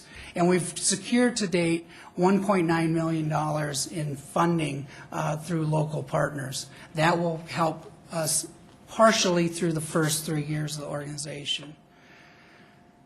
So we're a long ways in starting to rewrite this story, to rewrite the story of this lady, of this widow. But we need your help to complete that story, and we really need the help of Vision 2012 for the $500,000 that we're requesting. Why Vision 2012? We believe that through the civic improvement portion of Vision 2012, that is asking for facilities and programs that add to the quality of life within the community and have identified long-term source for operation and maintenance of the improvements or projects financed from this source. It comes with high recommendations of the Citizen Committee, and we have, again, an opportunity for Rapid City to partner with us on this project. It will benefit Rapid City in many ways, from residents who seek out the help through this, through the law enforcement, through the reduction of the revolving door, which is people who enter multiple systems.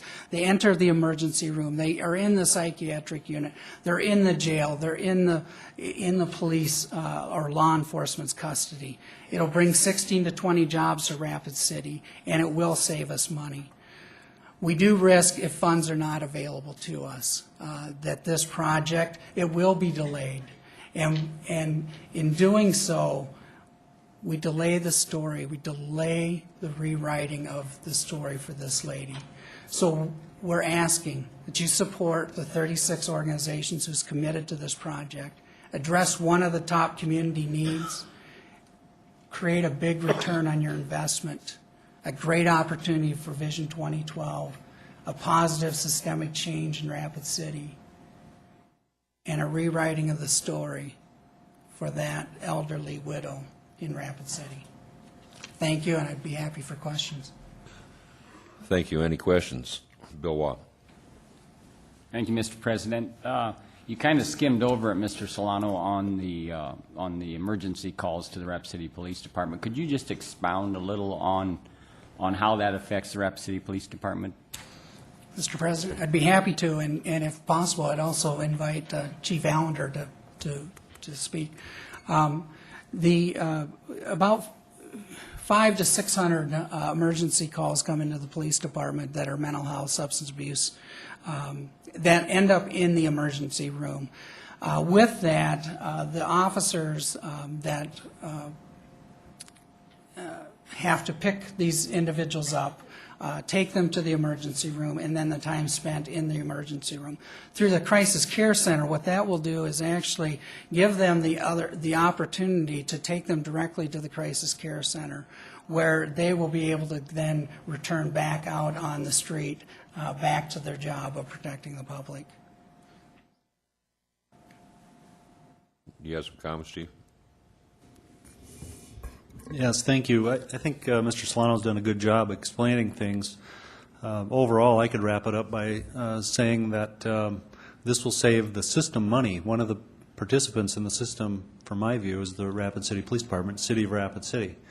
It will save money because it will, for the first time ever in my career, bring about a process to deal with the problem. And this is we're kind of touching here on America's dirty little secret that about 1 in 11 people have some sort of mental disorder or illness that affects them in some way. So for years and decades and longer, police agencies such as ours have been arresting these people for acting out in public or for their involvement in family abuse and so on. So this is really helping us to help identify better the people that need mental health services, to differentiate between the two. It will streamline a sluggish system that we've been using for longer than I've been here, where in the story of the widow, our options are very limited when we go to that house. And believe me, we get calls for exactly the type of thing Alan's talking about, in addition to many other things that we look for options. This is the first time since I've been here that we have an option to bring about a self-referral a simple, maybe just facilitate a ride to this care center, some way to get this treated so that it doesn't keep coming around and involving police and sheriff and state hospitals and all this sort of thing. It's going to potentially be a beginning of the cure or the treatment that people need finally. Bottom line, it's going to save the system money, and the money that the system is spending on this is taxpayer money. Thank you, Chief. Yep. Bill, go ahead. No, I was just going to say thanks for the information. I just wanted a clarification. Thank you. Thank you for the question. Further questions, we'll go to Bonnie Peterson. Thank you. I just have a comment that I believe this mental health collaborative have an extreme positive impact on our community.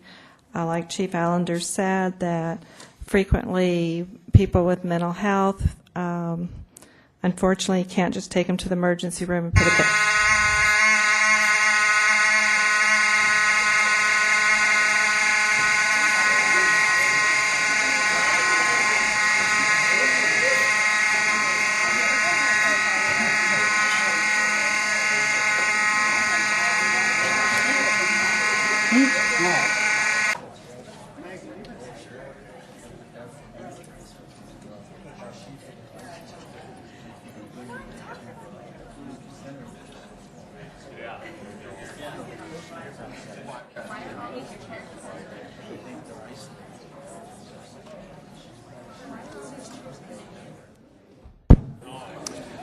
Just in a way of an explanation, we actually had one of our manual fire alarms that was accidentally pulled. It was unintentional, but we figured everyone needed a little bit to stretch our legs anyway, so what the heck. We'll start here in about, Ron, why don't we start right up at 8 o'clock sharp? About 5 minutes here we'll start up. Thank you, everyone, for your patience.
Okay, we're going to go ahead and start again. Mr. Solano, is there any other questions for Mr. Solano? We'll go to Jordan Mason. Thank you, Chairman. Well, first I'd like to state that I think this is a great need to address. I also concur with our Chief of Police's comments to state that unfortunately, this mental health and some of the disorders that, as he stated, 1 in 11 face in America have become, and I quote, a dirty little secret. And I'm glad to see that this is starting to be addressed and at least vocalized in the public at large. But throughout your presentation and some of our previous conversations, I love the concept, I love the idea, but one of the things I'm wondering about is with a great idea, I guess I'm wondering exactly how you're going to implement this idea. I've heard roughly that you're going to use the second floor, but I'm just wondering, with staffing, how are you going to go about the hiring process, really get this kick-started and going? And I guess I'd like to hear a little bit more about that. Go ahead, Mr. President. Mr. Solano. Thank you for the question. The staffing will result in about 16 to 20 new staff that will need to be hired. That will include 4 qualified mental health professionals. It'll include 2 case managers, which are more at a bachelor's level, and then a number anywhere from 7 to 9 what I'd refer to as tech staff that will be available 24 hours. They're on site all of the time with the people coming into the crisis care center, as well as nursing and then some psychiatric staffing to cover the psychiatric needs. So that's the staffing that we need to do. Now with that, we're really focusing on this staying a collaborative, using Pennington County Health and Human Services to employ the case management, using Rhapsody Regional Hospital to employ the medical director, the psychiatric piece, and then behavior management systems to employ the clinical staff. Very important that we maintain this as a collaborative. Now, in terms of implementing that, then, is to then put that on the second floor of the psychiatric unit, and what we've found is if we target 1,150 people to come through the crisis center, of that, about 76% of those people will have other third-party means of payment. That's private insurance, it's Medicare, Medicaid, Indian Health Services. Based on our estimates of about $700 per person on average in terms of charges, that'll generate about a little over 600,000, 612,000 into the program. That'll leave, there's about 24% of the people that we estimate come through that will be indigent, and those people are the responsibility of the counties where they reside, and so Pennington County. That's about 276 people. We estimate that to be about 193,000 that the county, Pennington County, will be responsible for.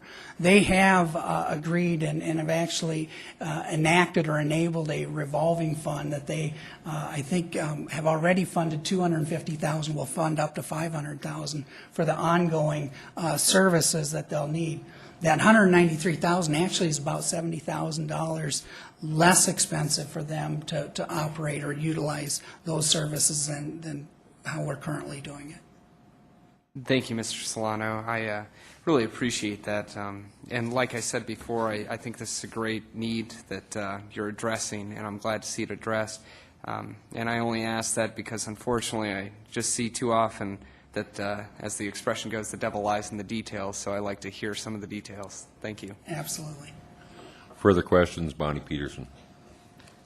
Hi, I just wanted to see if I could talk without triggering the alarm again. I just think we need to put our money up front and be proactive. I applaud the 36 agencies that have come together to attempt to solve this huge problem in our community. As a nurse, I know that mental health falls through the cracks. For some reason, insurance companies are, we just want to tend to the body but not the mind. And so it's a big problem. It's a big problem for families. It's a big problem for communities.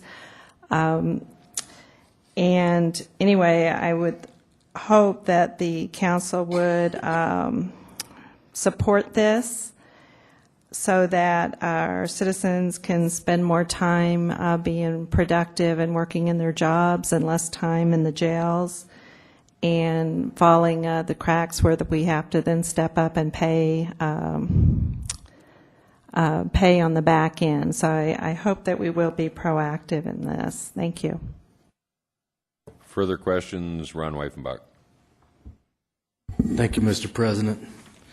And I think the reason that Alan knew that he could beat me by 4 years is when I moved to town, I was his neighbor. He was just a little guy running around in the neighborhood. I appreciate that. And I think I'd struggled at first with this mental health collaborative in understanding of the spirit of the 2012. Had conversations with my colleagues, conversations with the people involved. And this is to me, this is an opportune situation when you have, I believe the number was 36 agencies in the community coming together to take their professional abilities and bring them to one unit, and really an opportunity to make a difference. One thing that I felt that Rapid City has been lacking on is these opportunities where these people will come together and say, we can come together for the betterment of the community. One of the things about mental health that I understand is it's dear to my heart for several reasons, and one of them simply is if today, if someone comes along and cuts your arm off, you can obviously see you're bleeding, and would they take you to the hospital? No problem. We will get that fixed and sew you up. Some cases, they'll sew your arms back on. And I was kind of reluctant to tell this story tonight, but I think I'll go ahead and tell it anyway, because Alan's story about the widow choked me up a little bit. But a longtime friend of mine lived in the community here. They moved away from the community. They were military. As we talk about the military that move in and move out of the communities. Became friends of mine, moved back here in this community with their family. And it was probably about, I'm assuming about 16 months ago, her son, who had some mental health issues, took his life. And this was my friend's son, and he had taken his life, and it was very traumatic. And she, from that point, it changed her life. I suppose it was probably several months after that, moved to Arizona. I got a phone call one day. She wanted to come back and visit a friend who was dying. And I said, fine, come back. And her husband stayed in Arizona. She came back, stayed at my house for a week. The week became 2 weeks. I had taken a vacation to Oklahoma City, came back. She was still there. And her personality changed from one person to another person. So I was faced with the opportunity to go, what do I do with this person? Her husband's in Arizona. Her personality's changing, so we had voluntarily committed her to the West Rapid psychiatric ward, where they keep you for like a day or whatever it is. You're in, you're out. She's back at my house. What do I do? Her husband comes back, and it was an ongoing thing of just back and forth. No place for her to really get the help that she needed to move on with her life. Since then, her and her husband have divorced. She was diagnosed with bipolar disorder, a disorder that's treatable, but if you don't get the right treatment, and you don't, in that little window there is the opportunity, the window that we're missing currently today. That window of a place that can stabilize that person, give them a few days, get them the care they need, find the people that can service them. Since then, she lived a life that she divorced her husband. He moved to Arizona. There was nothing he could do.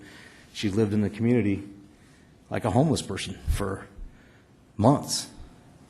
And finally, we were able to get her back to Arizona at this point, and I'm happy to say that, and I think the people that I shared this information with, I hadn't seen her about 2 weeks ago. I was in Arizona, and I just happened to run into her. In Arizona, she finally got the help that she needed. She's stabilized now and back on her feet, but had there been an ability or this collaborative of this place for her to go, it would have been a lot more sufficient for her.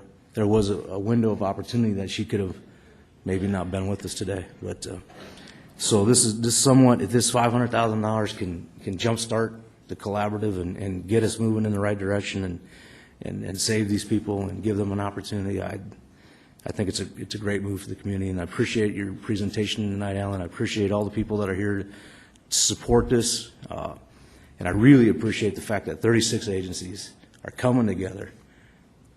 It's commendable. It's something that I haven't seen, and I think this city needs to move forward as a city in the future. Thank you. Thank you, Ron.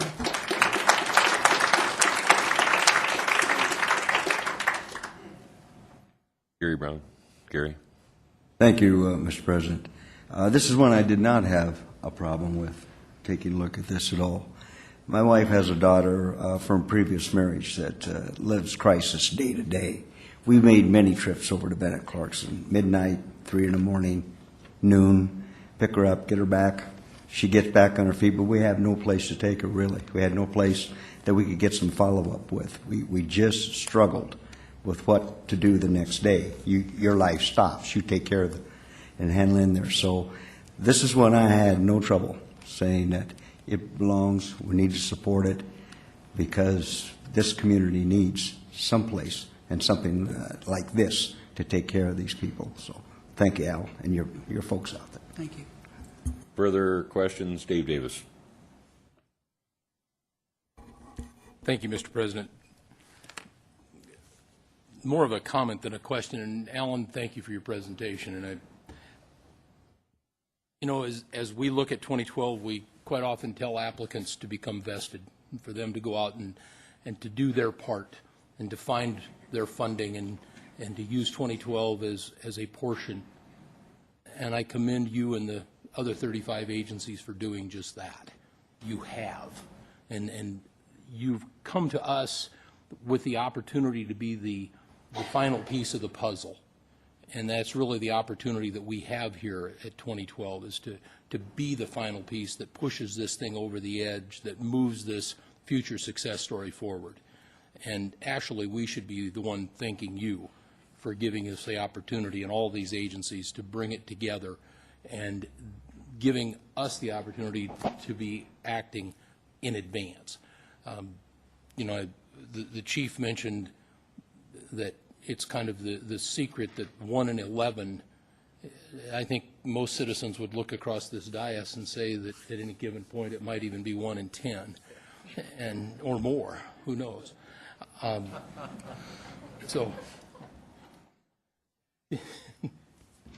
But the point certainly comes down that it is needed, and you guys have come forward with something that I think is an opportunity that provides a chain of care that really is missed today. And that's one of the things that as I researched this, it's one of the things that really rang through to me, was how often a portion of the care is provided and then there's a break in the chain.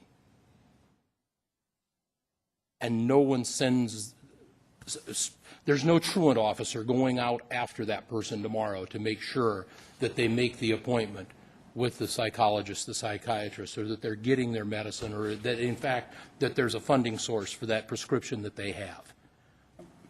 This is an opportunity to make sure that that chain is complete. And I think we are given a great opportunity, and I certainly am going to be supporting it. So thank you all very much. Thank you.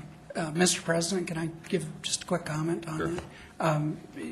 You're exactly right, Dave, is that we've got tremendous providers, and we've got a tremendous healthcare community here. And one of our challenges is that we have the isolation, and as we go from one isolation to the next, that we do have people that drop off of the radar screen, so to speak. Ron, to your point, I think. And that is one of the key elements to this crisis care center, is that community case management. It just is invaluable. So thank you for bringing that to the attention. Further questions? Sam Quaker.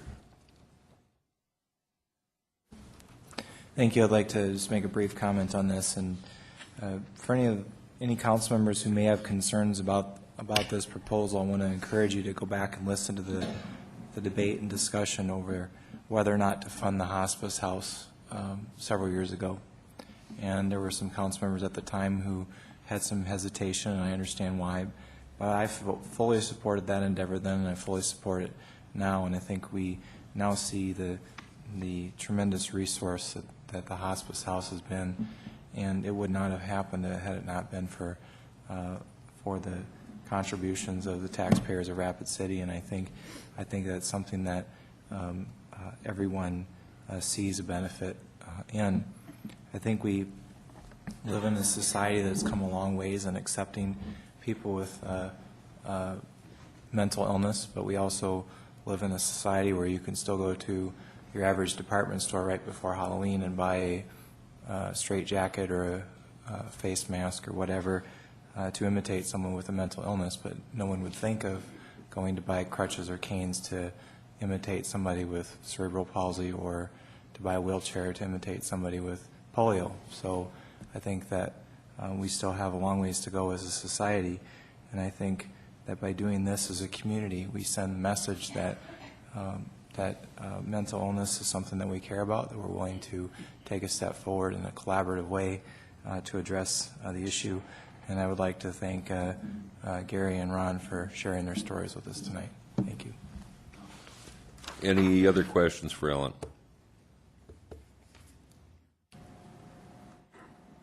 There's none, Alan. Thank you, and thank all of you for coming out and showing your support. Thank you. Thank you. Next item is ASA softball.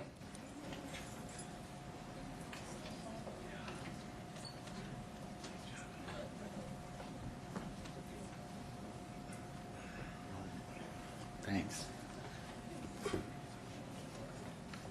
Mr. President, distinguished council, Mr. Mayor, I'd like to thank you for the opportunity to be here tonight. Alan is a friend of mine, and he's a very tough act to follow. We're going to change the subject, and one of the things that's exciting about this entire process is the diversity of the opportunities that we have, that you have as council members, to make a huge impact in this community.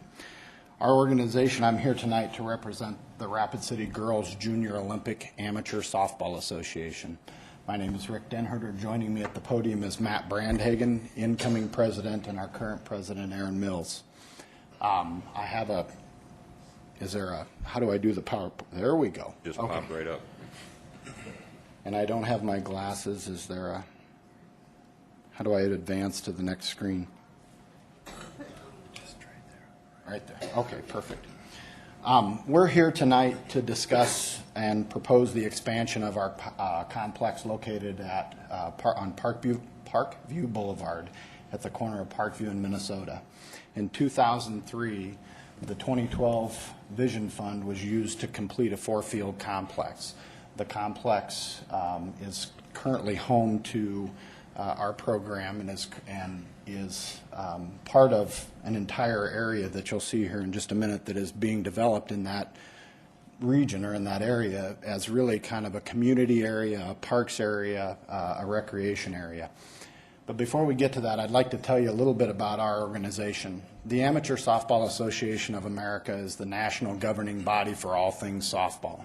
They govern and are responsible for most of the youth programs in the United States. They're also responsible for most of the adult slow pitch programs.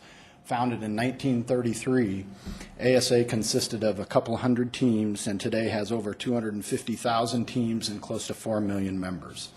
ASA has become one of the largest and fastest growing sports organizations in America and now sanctions competition in every state in the nation through networks of local or of 83 local associations. In 1978, ASA was recognized as the national governing body for the Women's Olympic Softball Program, or as we affectionately refer to them as Team USA. Our local association is actually a smaller section of the state association, the South Dakota Amateur Softball Association. RCGJOASA, try to say that 5 or 6 times in a row, we were established in 1995. We had 2 teams and approximately 30 members. In 2003, we took possession of our current facility, the Parkview Softball Complex, and we grew our organization to 280 members. In 2010, and we refer to members as players, or we refer to players as members. In 2010, this current year, we registered over 670 new players in our league. We had 53 teams.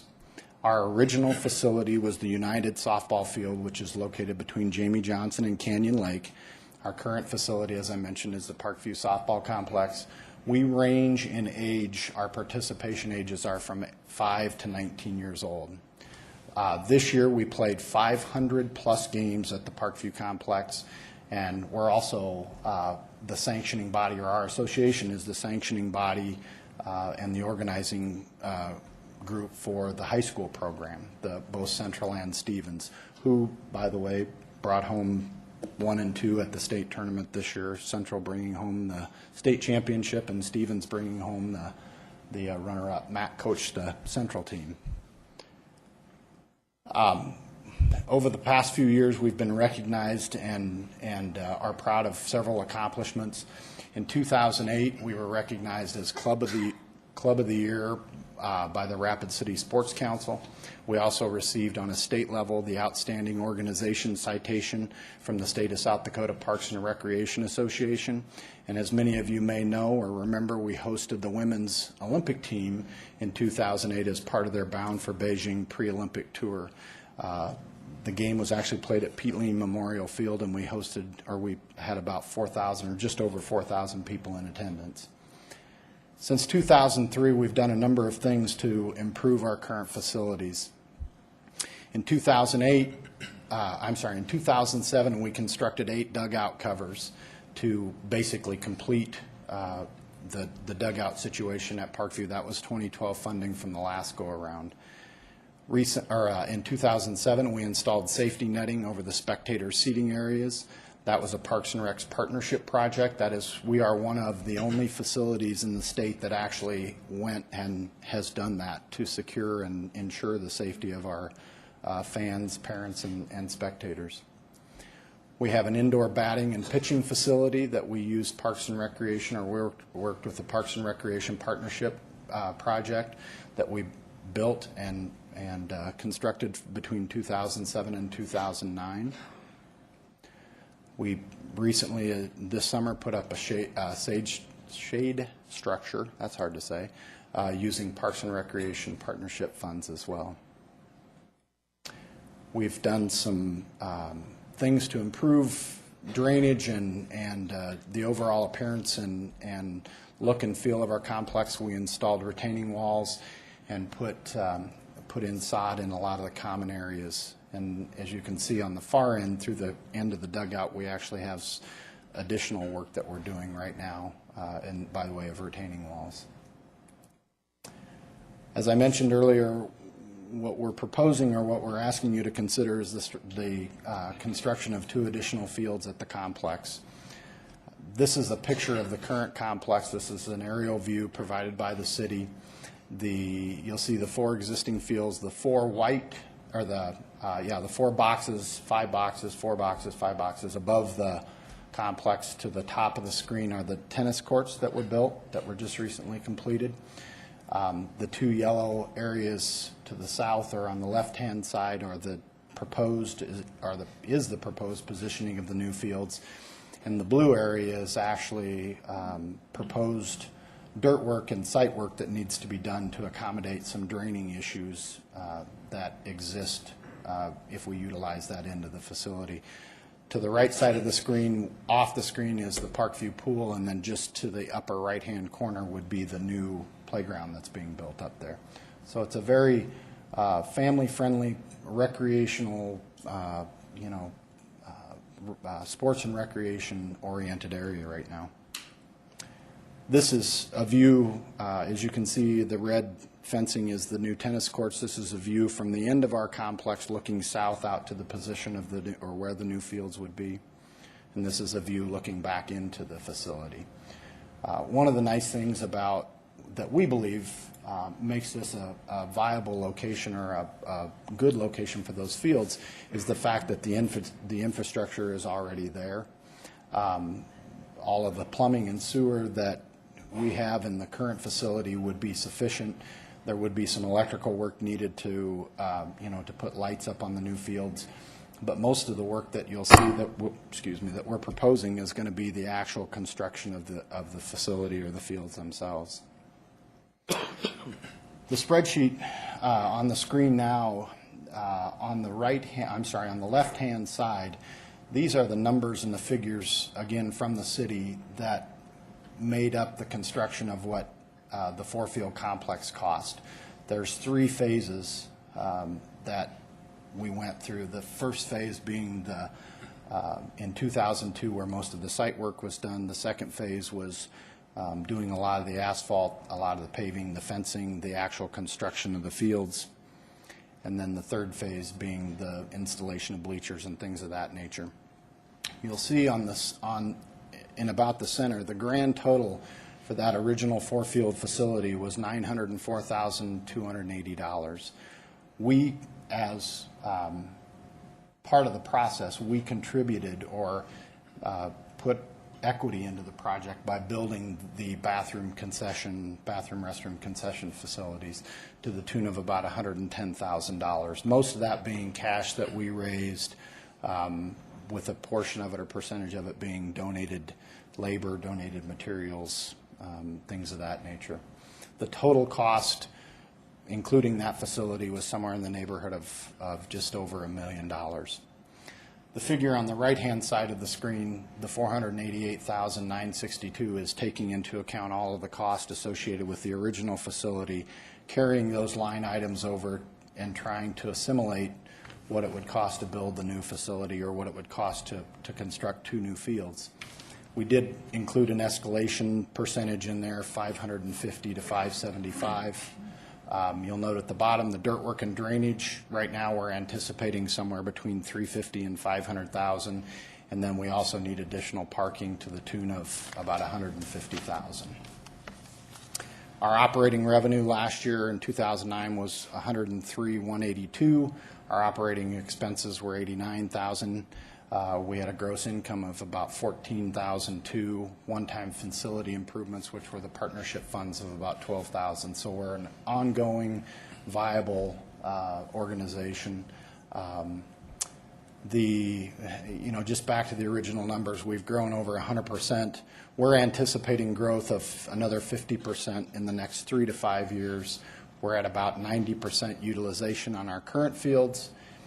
The addition of new fields would allow us or enable us to host the ASA State Tournament, which is approximately 100 teams, 115 teams, that currently is being held in Sioux Falls. The additional fields would allow us to host invitational tournaments, the high school tournament. And at the bottom there, you'll see right now in Rapid City, according to Parks and Rec and the Rapid City CVB, the baseball fields outnumber softball fields 15-9 right now, and we'd like to bring that number closer and continue to grow our program. So, thank you. Any questions? Any questions? Ron Weifenbach. Thank you, Mr. President. You talked about improvements to the fields and those types of things, Rick.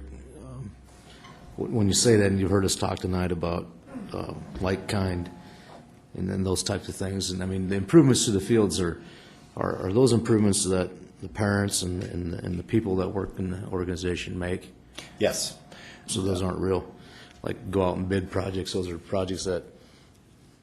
Most of those that I displayed were actually partnership projects with Parks and Rec, where it's a 50-50 split. If it's a $100,000 project, $50,000, and if it's a $20,000 project, $10,000 would come from the Parks and Rec's fund, and $10,000 actual cash would come from our association. But it also does involve, sweat equity and donated labor and some materials. That's what I meant, was like the sweat equity part of it. And if you look at those fields today, and I think there was a few of the council people that had the opportunity to meet with you and kind of look at what was happening over there, and they could see where the sweat equity, where it really comes to fruition over there. And if the council's noticed that I think the request was it 1.2, Rick? That's the range. Okay. Right now, we did have an opportunity to meet with a couple of folks out there, and I think that there's some question at this point as to the actual cost to do the dirt work. We had originally, when we sat down and started putting this together, the thought or the intention was to take a lot of the dirt that was moved up and over the hill to construct the tennis courts and bring it back down, assuming that the soils would be similar. And when we met, we actually talked about the possibility of moving dirt from basically on that blue runoff area, moving dirt from one side to the other, which would basically be a circular motion, which would certainly make a lot more sense and probably reduce the expense substantially, so. And I just wanted to explain a little bit of part of it because when I had a chance to look at it, some of the added cost comes from the positioning of the fields where the drainage area there is also a benefit to the neighborhood because of the drainage issues that we're having over there. I think they incorporated some of the drainage into this project. They also incorporated a parking lot because when they built the tennis courts, the parking lot didn't get built. Had the softball fields been left to their own devices, the parking lot probably wouldn't have required to be expanded at this point. So, I mean, but the tennis courts are beautiful over there. It was a great.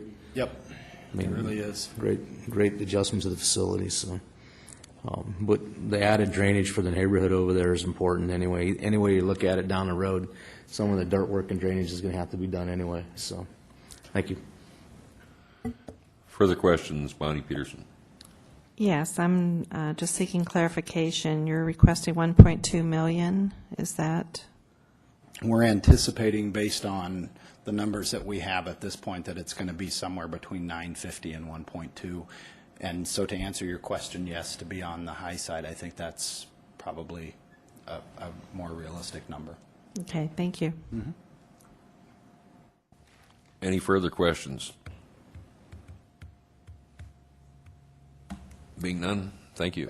I just wanted to make one more statement, and I think this is important. We are very proud of what we've done, and I think that when you are out there on a weeknight during the summer and you see all the people that are involved in the organization, I think it's a wonderful thing. But I also know that we're at a point right now that if we don't do something in the next 2 to 3 years, we're going to have to start turning girls away. And that's really something that we'd like to avoid doing and try to figure out a solution for that problem. So, okay, thank you. Hold on a second. Ron Weifenbach has sorry. the question. Thank you, Mr. President. Rick, do you know how many fields are in Sioux Falls by chance? I think, matter of fact, I'd take this opportunity to congratulate Matt and Central High School for winning the state softball championship. So, and Ron, that's a great question. One of the to answer your question as it relates to our project and our program, we are the only association right now in the state of South Dakota that has been fortunate enough to have city leaders that saw the vision and had the desire to create this complex for us. We are the only fast-pitch, girls-only complex in the state of South Dakota. Most of the other associations are utilizing adult slow-pitch fields or making other arrangements, and we have done that.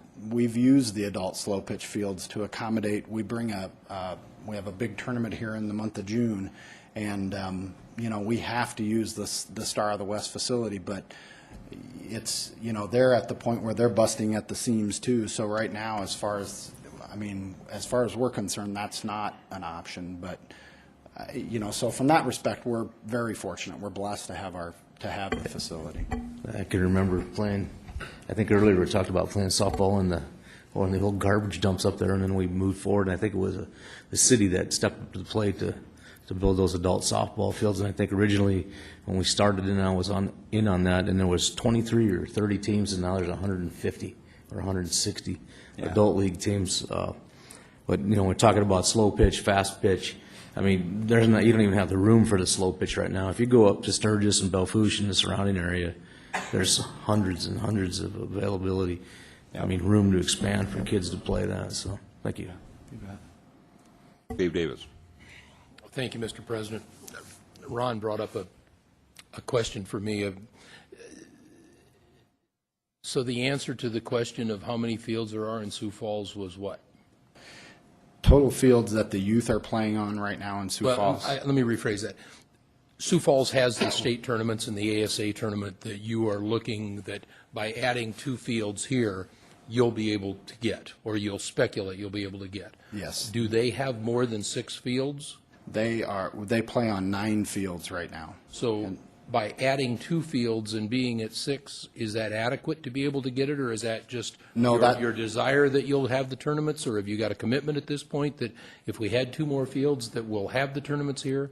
As far as a signed commitment, no, we don't. We do on the high school tournament. In fact, it was agreed at our meeting in January that we would host the high school tournament next fall in 2011. With the 6 fields that the 4 that we have, the 2 that we're asking for, we would still end up using the Star of the West, using a couple fields at the Star of the West, which is certainly more viable than going to them and saying we need all 8 fields to host this state tournament. It's during a busy time for them, and it's just not going to happen. So it would certainly give us, and we've talked about it. I mean, we are a state association. The slow pitch tournament right now moves around from city to city every year, and right now it's just a function of, as far as having fields and availability, Sioux Falls is really the only community that has adequate facilities to do it. So how many fields in one location would it take for you to be the place where the tournaments would want to come? In one location, first of all, we play in 3 locations when we go to Sioux Falls. But I think there's about 130 teams, between 120 and 130 teams. It varies from year to year. So logistically, you're probably talking about you'd need 12 fields in one location to be able to do the whole thing in one weekend and do it that way. Thank you. You bet. Any other questions? None. Thank you. Thank you. Next item is the energy plan. Thank all of you for coming and showing your support, too. Thank you.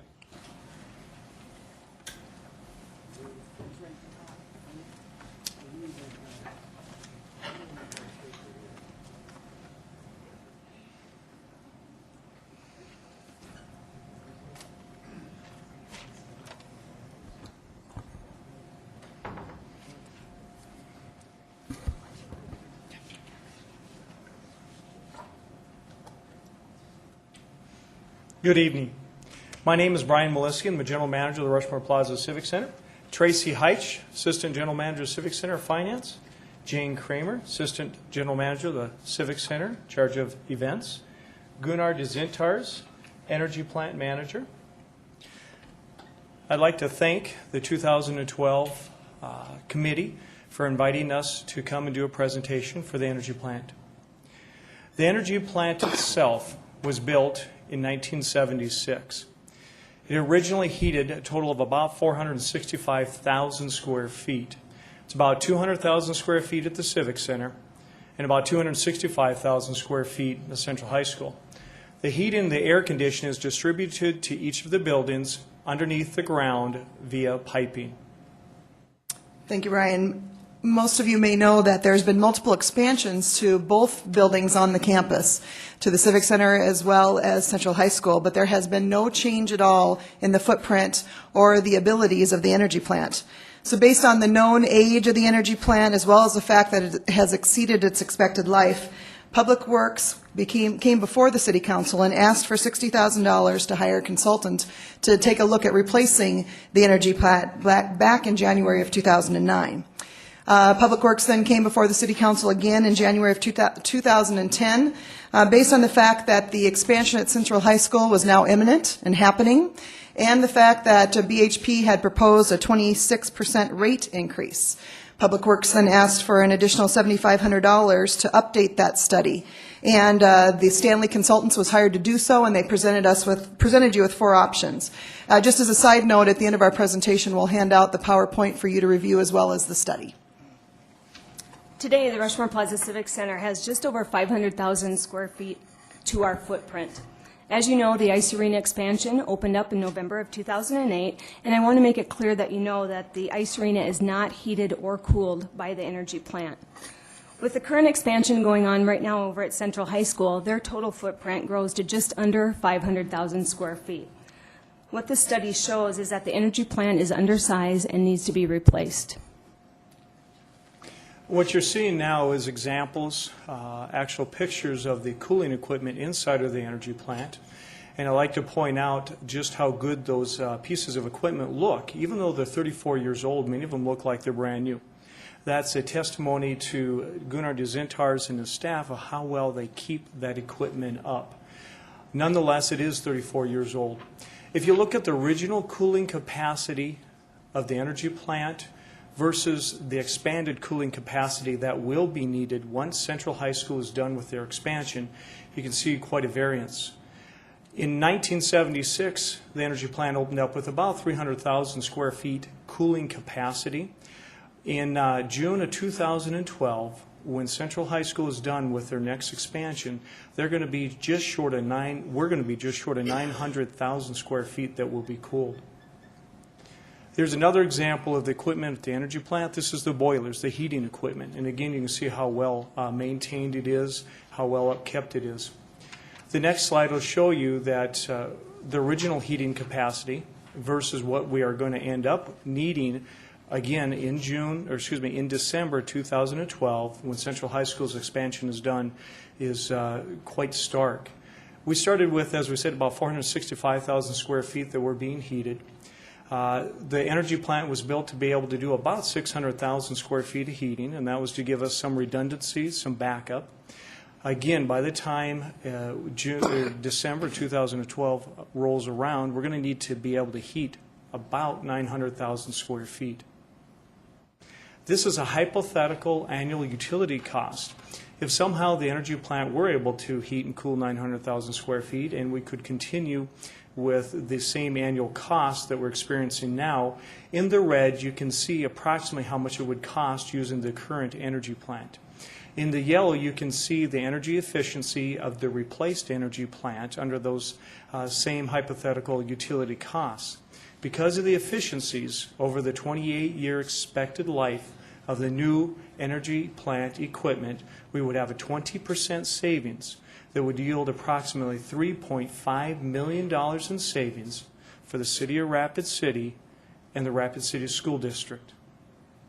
You may not be aware that the energy plant not only heats and cools both Central High School and the Rushmore Plaza Civic Center, but it also serves as a monitoring and a control center. It actually monitors and controls 2.1 million square feet between city-owned facilities and school-owned facilities. That means that on a daily basis with city-owned facilities, schedules are coordinated to make sure that the energy efficiencies are maximized, temperatures are turned down when they need to be or can be, and that our energy costs are controlled to the best of our ability. For the school system, it actually monitors 1.5 million square feet, again, for many of the same reasons. Understand, too, that the energy plant is a 24-hour-a-day, 7-day-a-week, 365-day-a-year operation. They're there to ensure that all temperature and set points are correct, to make sure that when we have major freezing weather that we don't experience broken pipes or have a catastrophe as that sort in various areas. As Brian stated earlier, the majority of the energy plant's equipment is original. That's making it 34 years old. Stanley Consultants shared a study done by the American Society of Heating, Refrigeration, and Air Conditioning Engineers that provided the average service life of the energy plant's equipment. This slide pretty much shows it all. The green bar shows the recommended expected life of the equipment, and the red bar shows the actual age of the equipment that is now in the energy plant. This places all of the energy plant's equipment well beyond the expected life of service, and the equipment needs to be replaced. And because Stanley Consultants saw that the energy plant had exceeded its expected life, it originally, in that original study in January of 2009, offered 4 options. Then, when the expansion at Central High School became imminent, it replaced those 4 options with 4 others to include the increase in the BHP rates that we were about to experience. So options 1 through 4 were no longer valid. It presented options number 5 through 8. The next slide will show you those options as they were presented exactly in the study. Option 6 is the option that Stanley Consultants recommended, and that is based on the fact that replacing the energy plant in its entirety is the best method of replacement versus doing it on a piece-by-piece basis based on the life cycle and its efficiencies. By replacing the new chillers, the chiller efficiency would increase by 600%. There are also some safety concerns that we have regarding the equipment at the energy plant. Not only is the boiler water 280 degrees, but the safety controls are outdated and not up to code.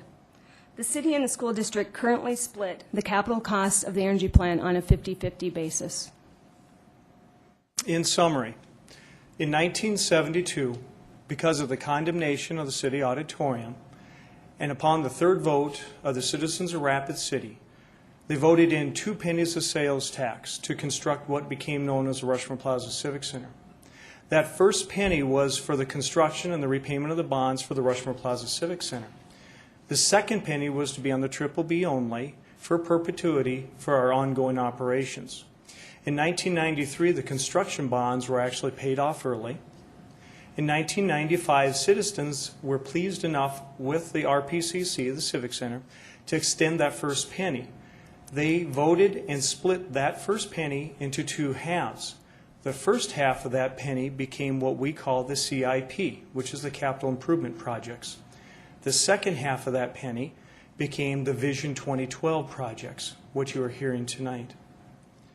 In summary, the birth of the Vision 2012 and the CIP are the results of the redeemed construction bonds of the Rushmore Plaza Civic Center. Why Vision 2012? That question was posed to me by the Journal on Sunday for their article. Specifically, Emily said to me, Brian, why does the energy plant belong in Vision 2012? Most people don't know that the very first project to open up at the Rushmore Plaza Civic Center was actually the energy plant in November '96. It predates Elvis Presley's grand opening concert on June 21st of 1977.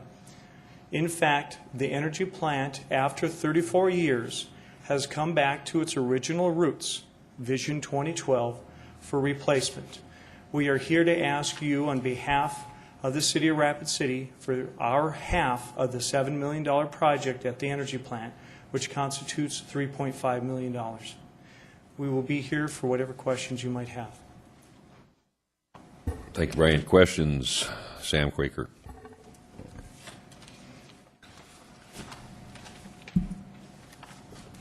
I have several questions. Brian, it sounds like the energy plant on the whole, most if not all of it is 34 years old. Yes. So are there substantial portions that have been replaced over the years? You know, the energy plant itself, the chillers, the boilers themselves, except for one, are original to 1976. There is one chiller that was installed in 1982. There is ongoing maintenance done to them. We've done quite a bit of major weldings. We've replaced, Gunnar and his staff have replaced everything from controls to gauges, those type of things. But the energy plant itself has not gone through a process where the boilers are taken out and replaced, chillers taken out, replaced, et cetera. That is what we are asking to have happen now. So there really haven't been substantial rebuilds and No. modifications to the plant.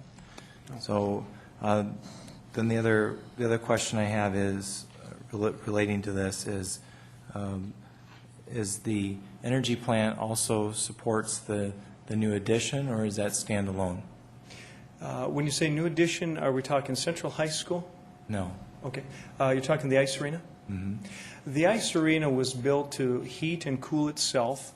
There's 3 miles of pipe in the ground to produce the ice that the folks skate on. A byproduct of that is heat. The ice arena is built to capture the heating and the cooling and to provide its own heating and cooling. Now, the energy plant itself still monitors all that equipment for us.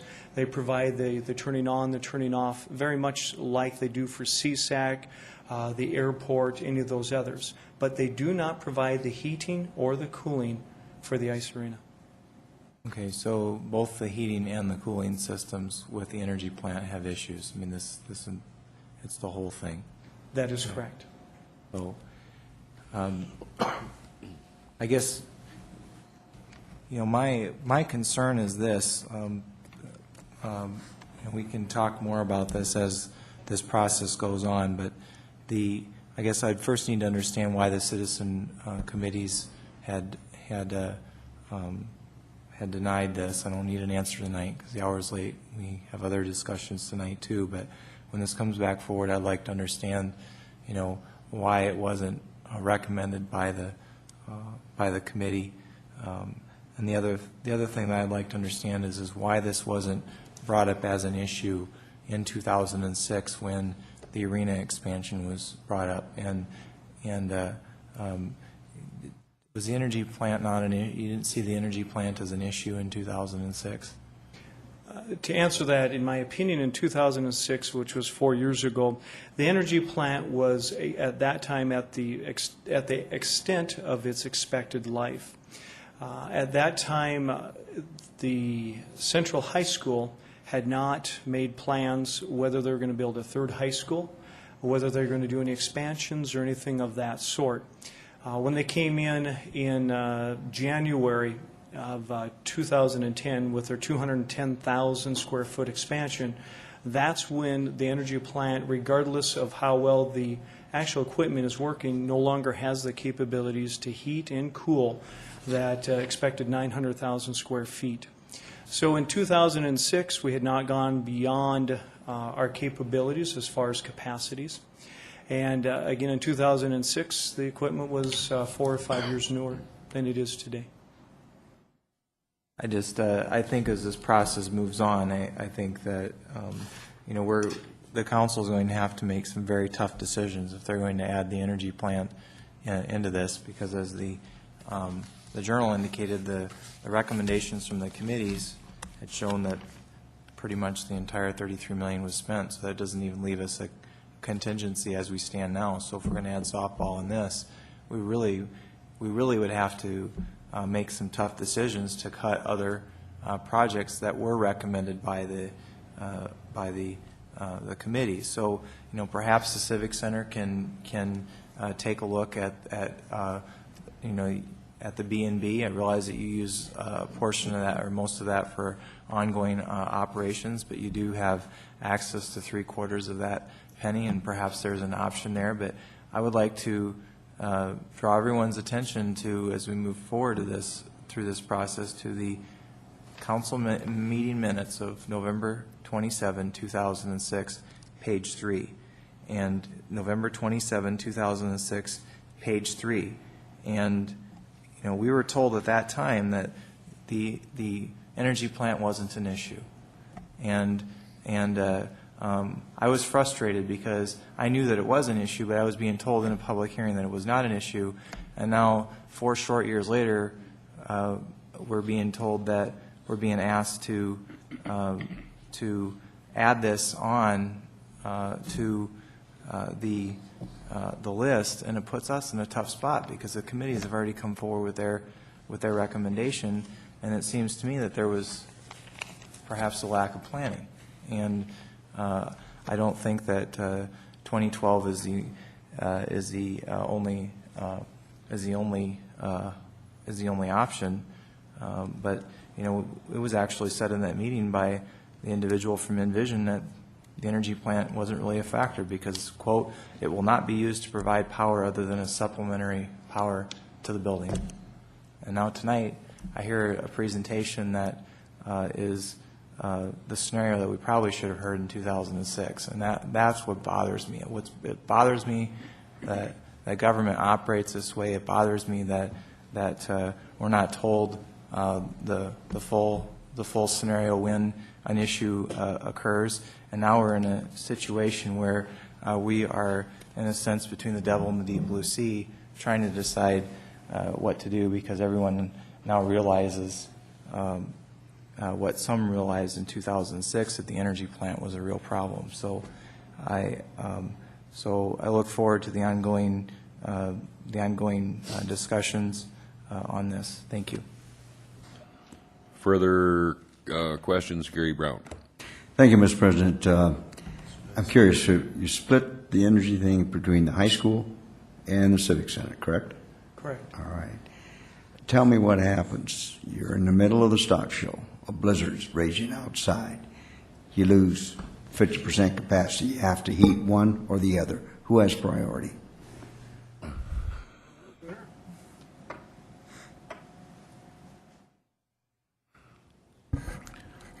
Well, in the case that we lost 50% of our capacity, which could be a real issue with the expansion of the Central High School, I mean, you couldn't really shut down one building. You'd probably have to shut down both buildings to a night setback rather than shut down one and try to direct all the heating to the remaining building to keep it functioning.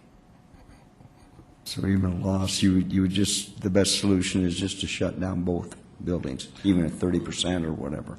Well, right. It would depend on the weather, but in a worst-case scenario, to keep both buildings from freezing, you wouldn't be trying to keep them at 70 degrees or 70, 72 degrees. You'd just let them float down to a night setback and basically just keep them warm enough to, our typical night setback is 60 degrees. So, but that, with that 10-degree difference, we can keep both buildings from freezing. But you could probably keep both buildings open at 60 degrees inside, so. Okay. One more question for you. Is it true, the story, is it true that if we don't get this funded, you can never retire?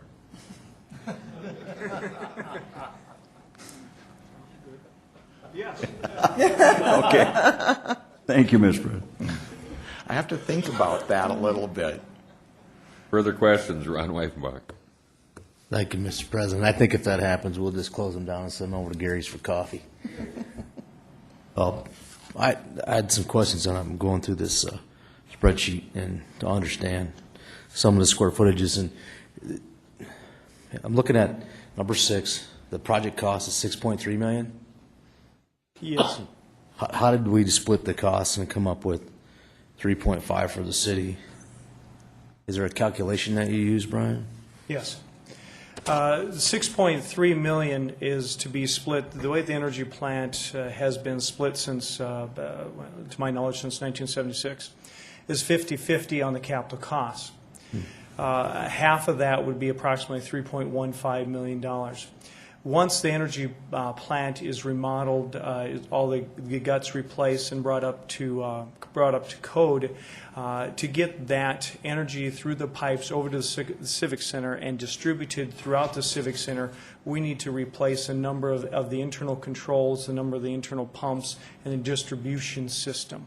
We would no longer be able to wouldn't have the right distribution system internally. So that would include approximately $350,000 for the pumping and the distribution within the Civic Center itself. The other question I have is that the numbers are about, maybe I'm reading this wrong, 500,000 versus 500,000 for square footage?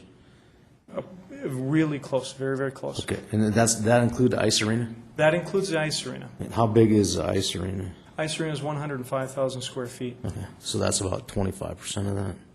Or The energy plant services right at 400,000 square feet of the Rushmore Plaza Civic Center as far as heating and cooling, and just right at 500,000 square feet for Central High School once their expansion is complete. that was the question, was the numbers I was trying to get You to. bet. Good question. And so who calculated the numbers then? I mean, is this an agreement that became between the city or between you and somebody at the school? The agreement has been in place. There's been a signed agreement in place for the distribution, or excuse me, the split of the cost between the city of Rapid City and the Rapid City School District since 1976. There's been an ongoing contract that agrees to pay the salaries and the capital costs 50-50. And then there's meters on each side that actually meters the amount of heating and cooling that goes to each of the facilities. And the utility costs are split according to how much is used by each of the facilities. So the ice arena is about 100,000 square feet. Yes, it is. So really, we added 100,000, they added 200,000, if you look at it that way, basically. Is that correct? Or? If you look at the original footprint of the Rushmore Plaza Civic Center in 1977, it was right at 200,000. We have added about 200,000 square feet that must be actually cooled and heated by the energy plant. Now, in 1986, Rushmore Hall was added. In 1997, Rushmore North was added, and the food court was added. In November 2008, the ice arena was added, and there's also been some not administrative, but some back areas that were added for the HVAC and trades teams. So we've gone from about 200,000 to about 400,000. Central High School is projected to go from 265,000 to about 500,000, 499,000. So they've added about $250,000, and we've added about 200,000. Thank you, Brian. Further questions? Dave Davis. Thank you, Mr. President. I wanted to thank Councilperson Quaker for drawing our attention back to the minutes of 2006, because it gave me an opportunity to refresh my memory. I'm going to read a little bit from it, because I don't want there to be the misconception that I heard coming off of the dais that there was anything misleading, that we, in 2006, that there was something said that the energy plant was just fine, and to disregard it at the point of the ice arena. In fact, it reads that Maliski noted that the energy plant is the same age as the Civic Center. It's 29 years old. He indicated there are parts that have had substantial rebuilds and modification, and there are other parts of the plants that are 29 years old. The heating of the Civic Center works well, and the cooling has always been a challenge. When originally designed in 1997, the Civic Center arena did not have air conditioning. It was added later. As time goes, especially from the cooling side, this will need to be looked at in conjunction with Central High School. I think it was pretty obvious in 2006, we already knew that the energy plant wasn't keeping up. And I can speak to that from a point of experience, because in 2006 I was on the Civic Center board.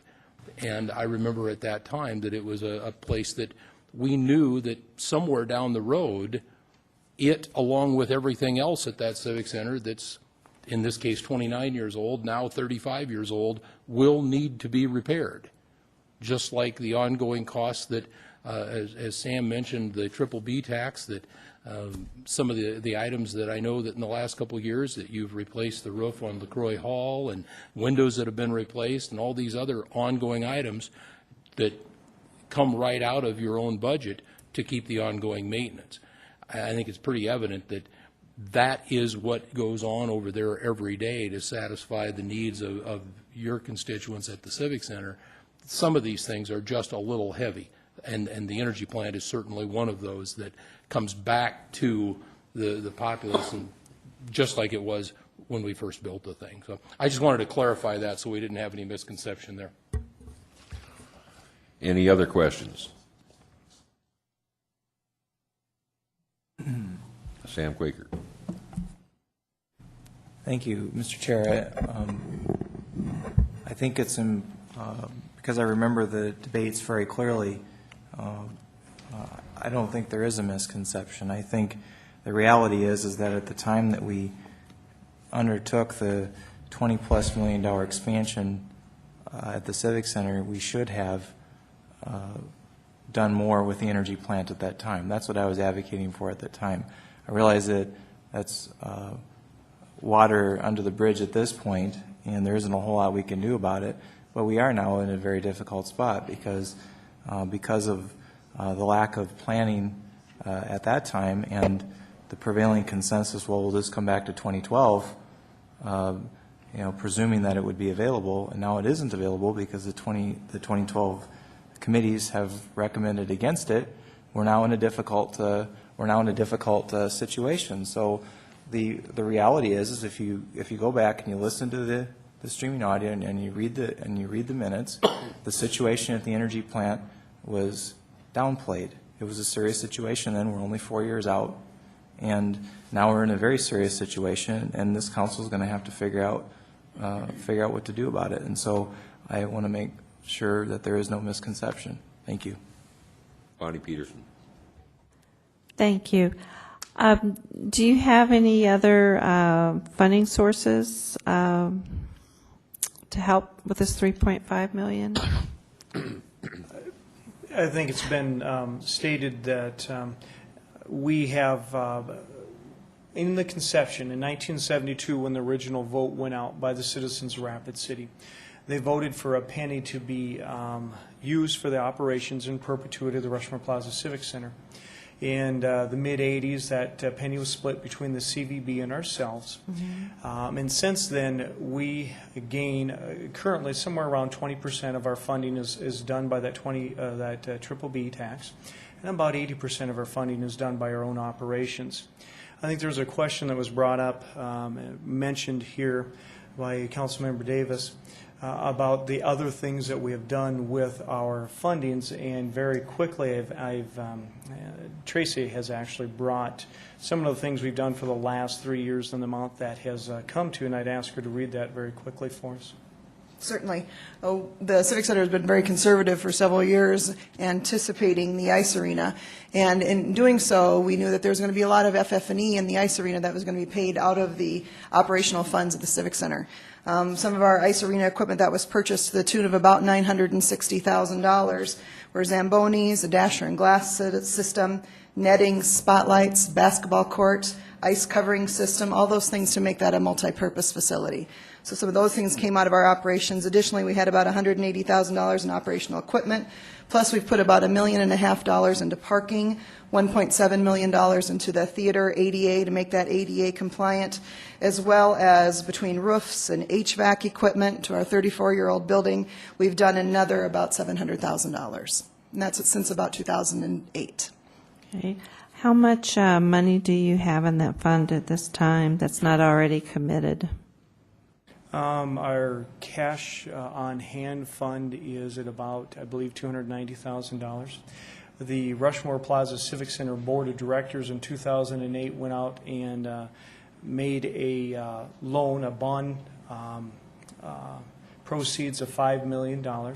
And of that $5 million, we've used approximately $4 million of that, 4.2 million of that. And we have about $800,000 that the board has approved for us to move forward with the remodeling and upgrade of LaCroix Hall, which basically sits original to 1977. So from the bonding monies, and I'm not sure if that's what you're asking, Bonnie, but from the bonding monies, basically all of that money has been committed. From our cash in hand, as we've indicated, we have spent about almost $3 million to take a 34-year-old building, albeit it was designed very well and it's very well maintained, but it's 34 years old. And we're using our operational funds, or what was meant for our operational funds, to essentially do capital improvements. Okay, thank you. Further questions, Jordan Mason? Thank you, Chairman. I guess I'm curious about what your timeline is for assuming that you get all the funding, how long it would take to build a plant like this. What's your timeline on that again? What the indication's been from Public Works started the process with the Stanley consultants' suggestions back in January 2009. The parts of the conversation I've been in has indicated that in December 2012, Central High School's new 210,000 square foot addition is going to come online, or all parts of that is going to come online. We don't need the air conditioning in the middle of December, but we need the heating in the middle of December. Gunnar has indicated that in talking with engineers, they'd like to do the boiler part of the energy plant in the summer of 2012, so that by the fall to early winter of 2012, that's operational. In the winter of 2012, when Central High School's addition comes online, then we would start working on the chillers. And the chillers would hopefully be online in time for mid-April to early May. so that if we hit those times, as we've seen this year, where we're into the 80s or mid-80s, both facilities could be cooled. So that would be into the spring of 2013. Thank you. Part of the reason I ask about the timeline is during your presentation, it occurred to me that we're talking about a plant that supplies energy to various parts of the city, not only to our Civic Center, but also helps monitor all the different facilities throughout here. And I guess I'm wondering if it's a possibility to look at this timeline and actually, given that we're looking at the winter of 2012, about the deadline, if we could actually reduce this amount from the 2012 funding and look at actually capital improvement funding the following year to help supplement and finish off this project. And I'm just wondering if that's been an explored option, and or if not, if we could actually get further information on that.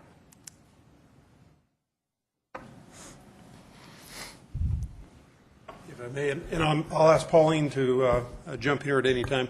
The CIP is actually has 5-year plans. I think it'd be somewhat difficult to rearrange. I mean, we literally go out 5 years in advance and actually dedicate those funds out 5 years. So is it a possibility? Absolutely, we can take a look at it. But I would tell you that from, as far as governmental buildings, it's about $1 million a year. Pauline? It's anywhere from $800,000 to $900,000 a year for government buildings. Yep. So you would literally be canceling all the programs that are already earmarked to actually be moved forward in the next 4 to 5 years if we looked at CIP. But thank you. Appreciate that. I guess the reason I bring that forward is I'm just thinking of different ways with all the projects that are very worthy, in different ways we can look at accomplishing as much as we can. Thank you. Further questions? Ron Weifenbach. Thank you, Mr. President. I think Alderman Mason touched on an item that think that we should look at, and that's the ability of some 2012, some CIP. But I had a question for Tracy. And Mr. President, Tracy, the items that you mentioned, do you know what the total was, and was that a bonded items? Is that correct? Be bonded for those improvements? Or? Some of those were part of the bonding that Brian had mentioned, and as he'd indicated, we've spent about $4.2 million of that bonding. The rest of the items were FF&E items, which are about over $2 million in FF&E. Okay, FF&E. Yep. Furniture, fixtures, and equipment. Everybody's got acronyms. Sorry. Man. It's like, man. Between concessions equipment, ice arena equipment, infrastructure, those sorts of things. Well, yeah, that's what I wanted to know, because look, moving forward, you know, I don't think 34 years of a building's that old, really looking at how the building was structured or whatever, but I do understand the fact that there will be some infrastructure improvements that are going to come along the line, and at some point that this 2012 funding is voted on by the people, and at some point that could just go away. So that would be some of the concerns I have moving forward. I don't want to eliminate the option of looking at some CIP funding either, so I'm glad that was brought up. So it was $4.2 million for the bonding, and or $2 million of that FFE was, I'm mixed up again. Can you give me those numbers again one more time? Sure, you bet. $4.2 million in bonding. Okay. Out of the $5 million that the Board of Directors has bonded has been spent, with the rest of it allocated towards LaCroix Hall remodel.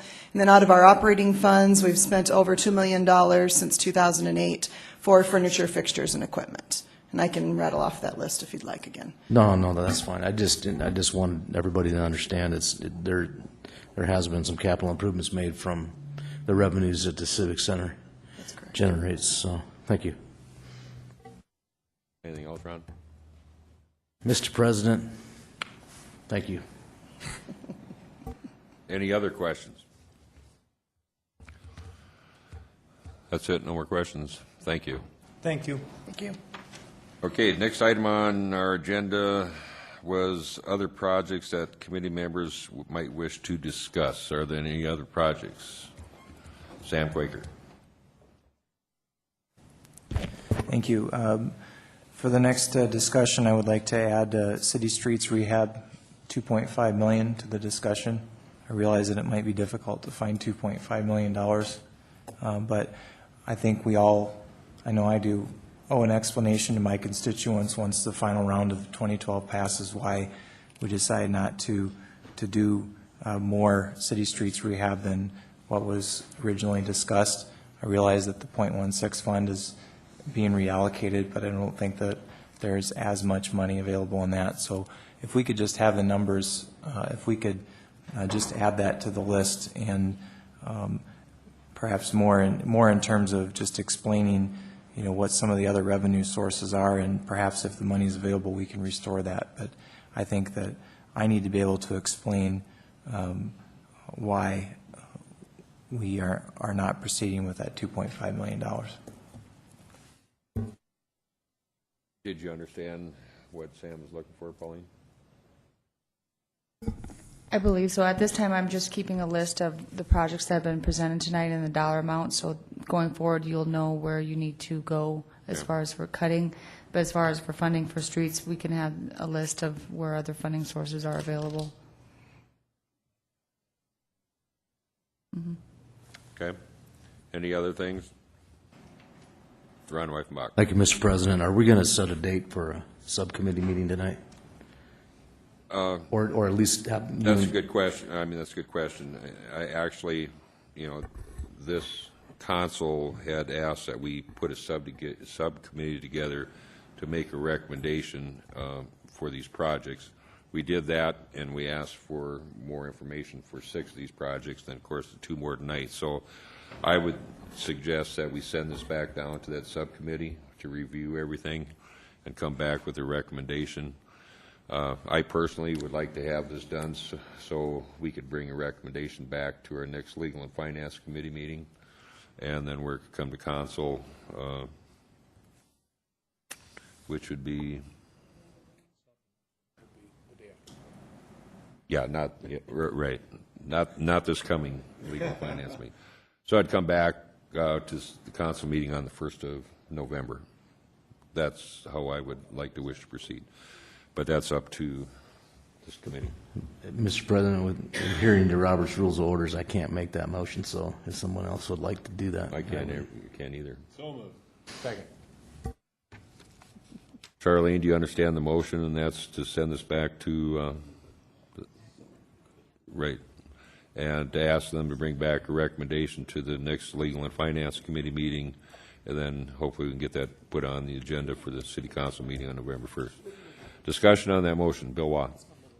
Thank you, Mr. President. I'm in favor of the motion. I would just caveat it with, we need to move forward at a rather quick pace, because a lot of these folks are depending on funding from other entities, and they cannot get that funding until they know that the city is going to be forthwith with their funds. So Correct, and the Citizens Committee made the recommendation quite some time ago, so we do need to move on that. So, further comments, Bonnie Peterson.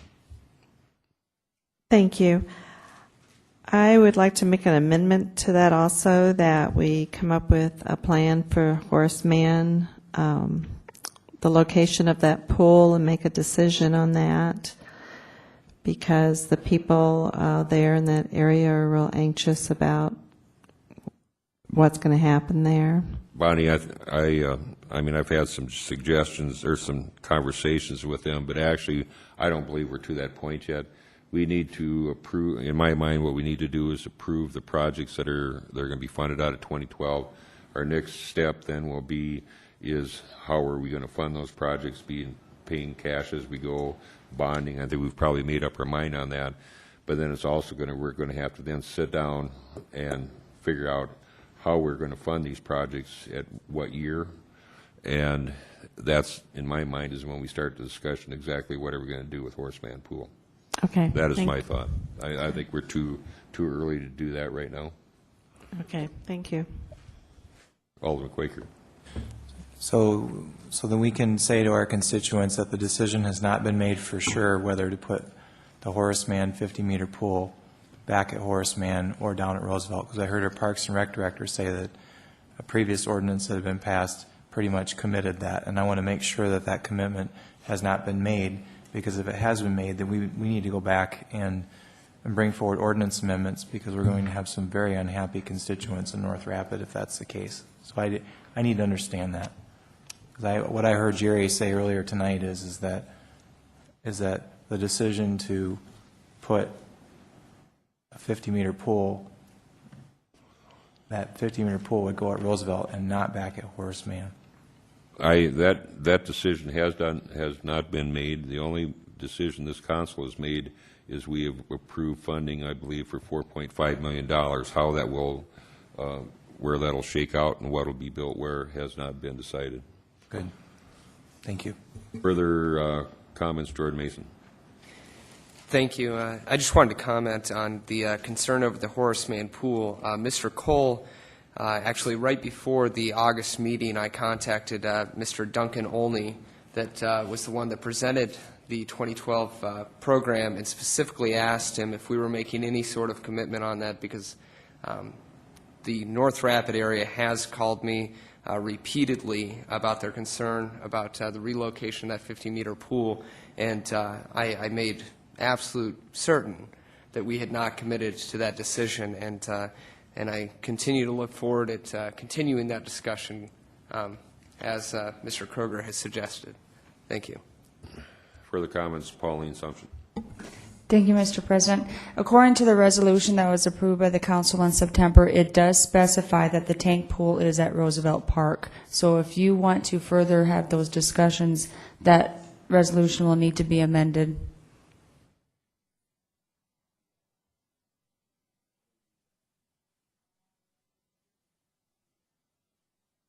Like, we could, while this has been noticed, so we can take action on anything tonight, is my understanding.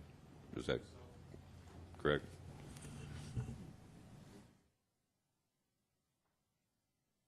We do, Sam, before you make that motion, we do have a motion on the floor to take this to our subcommittee.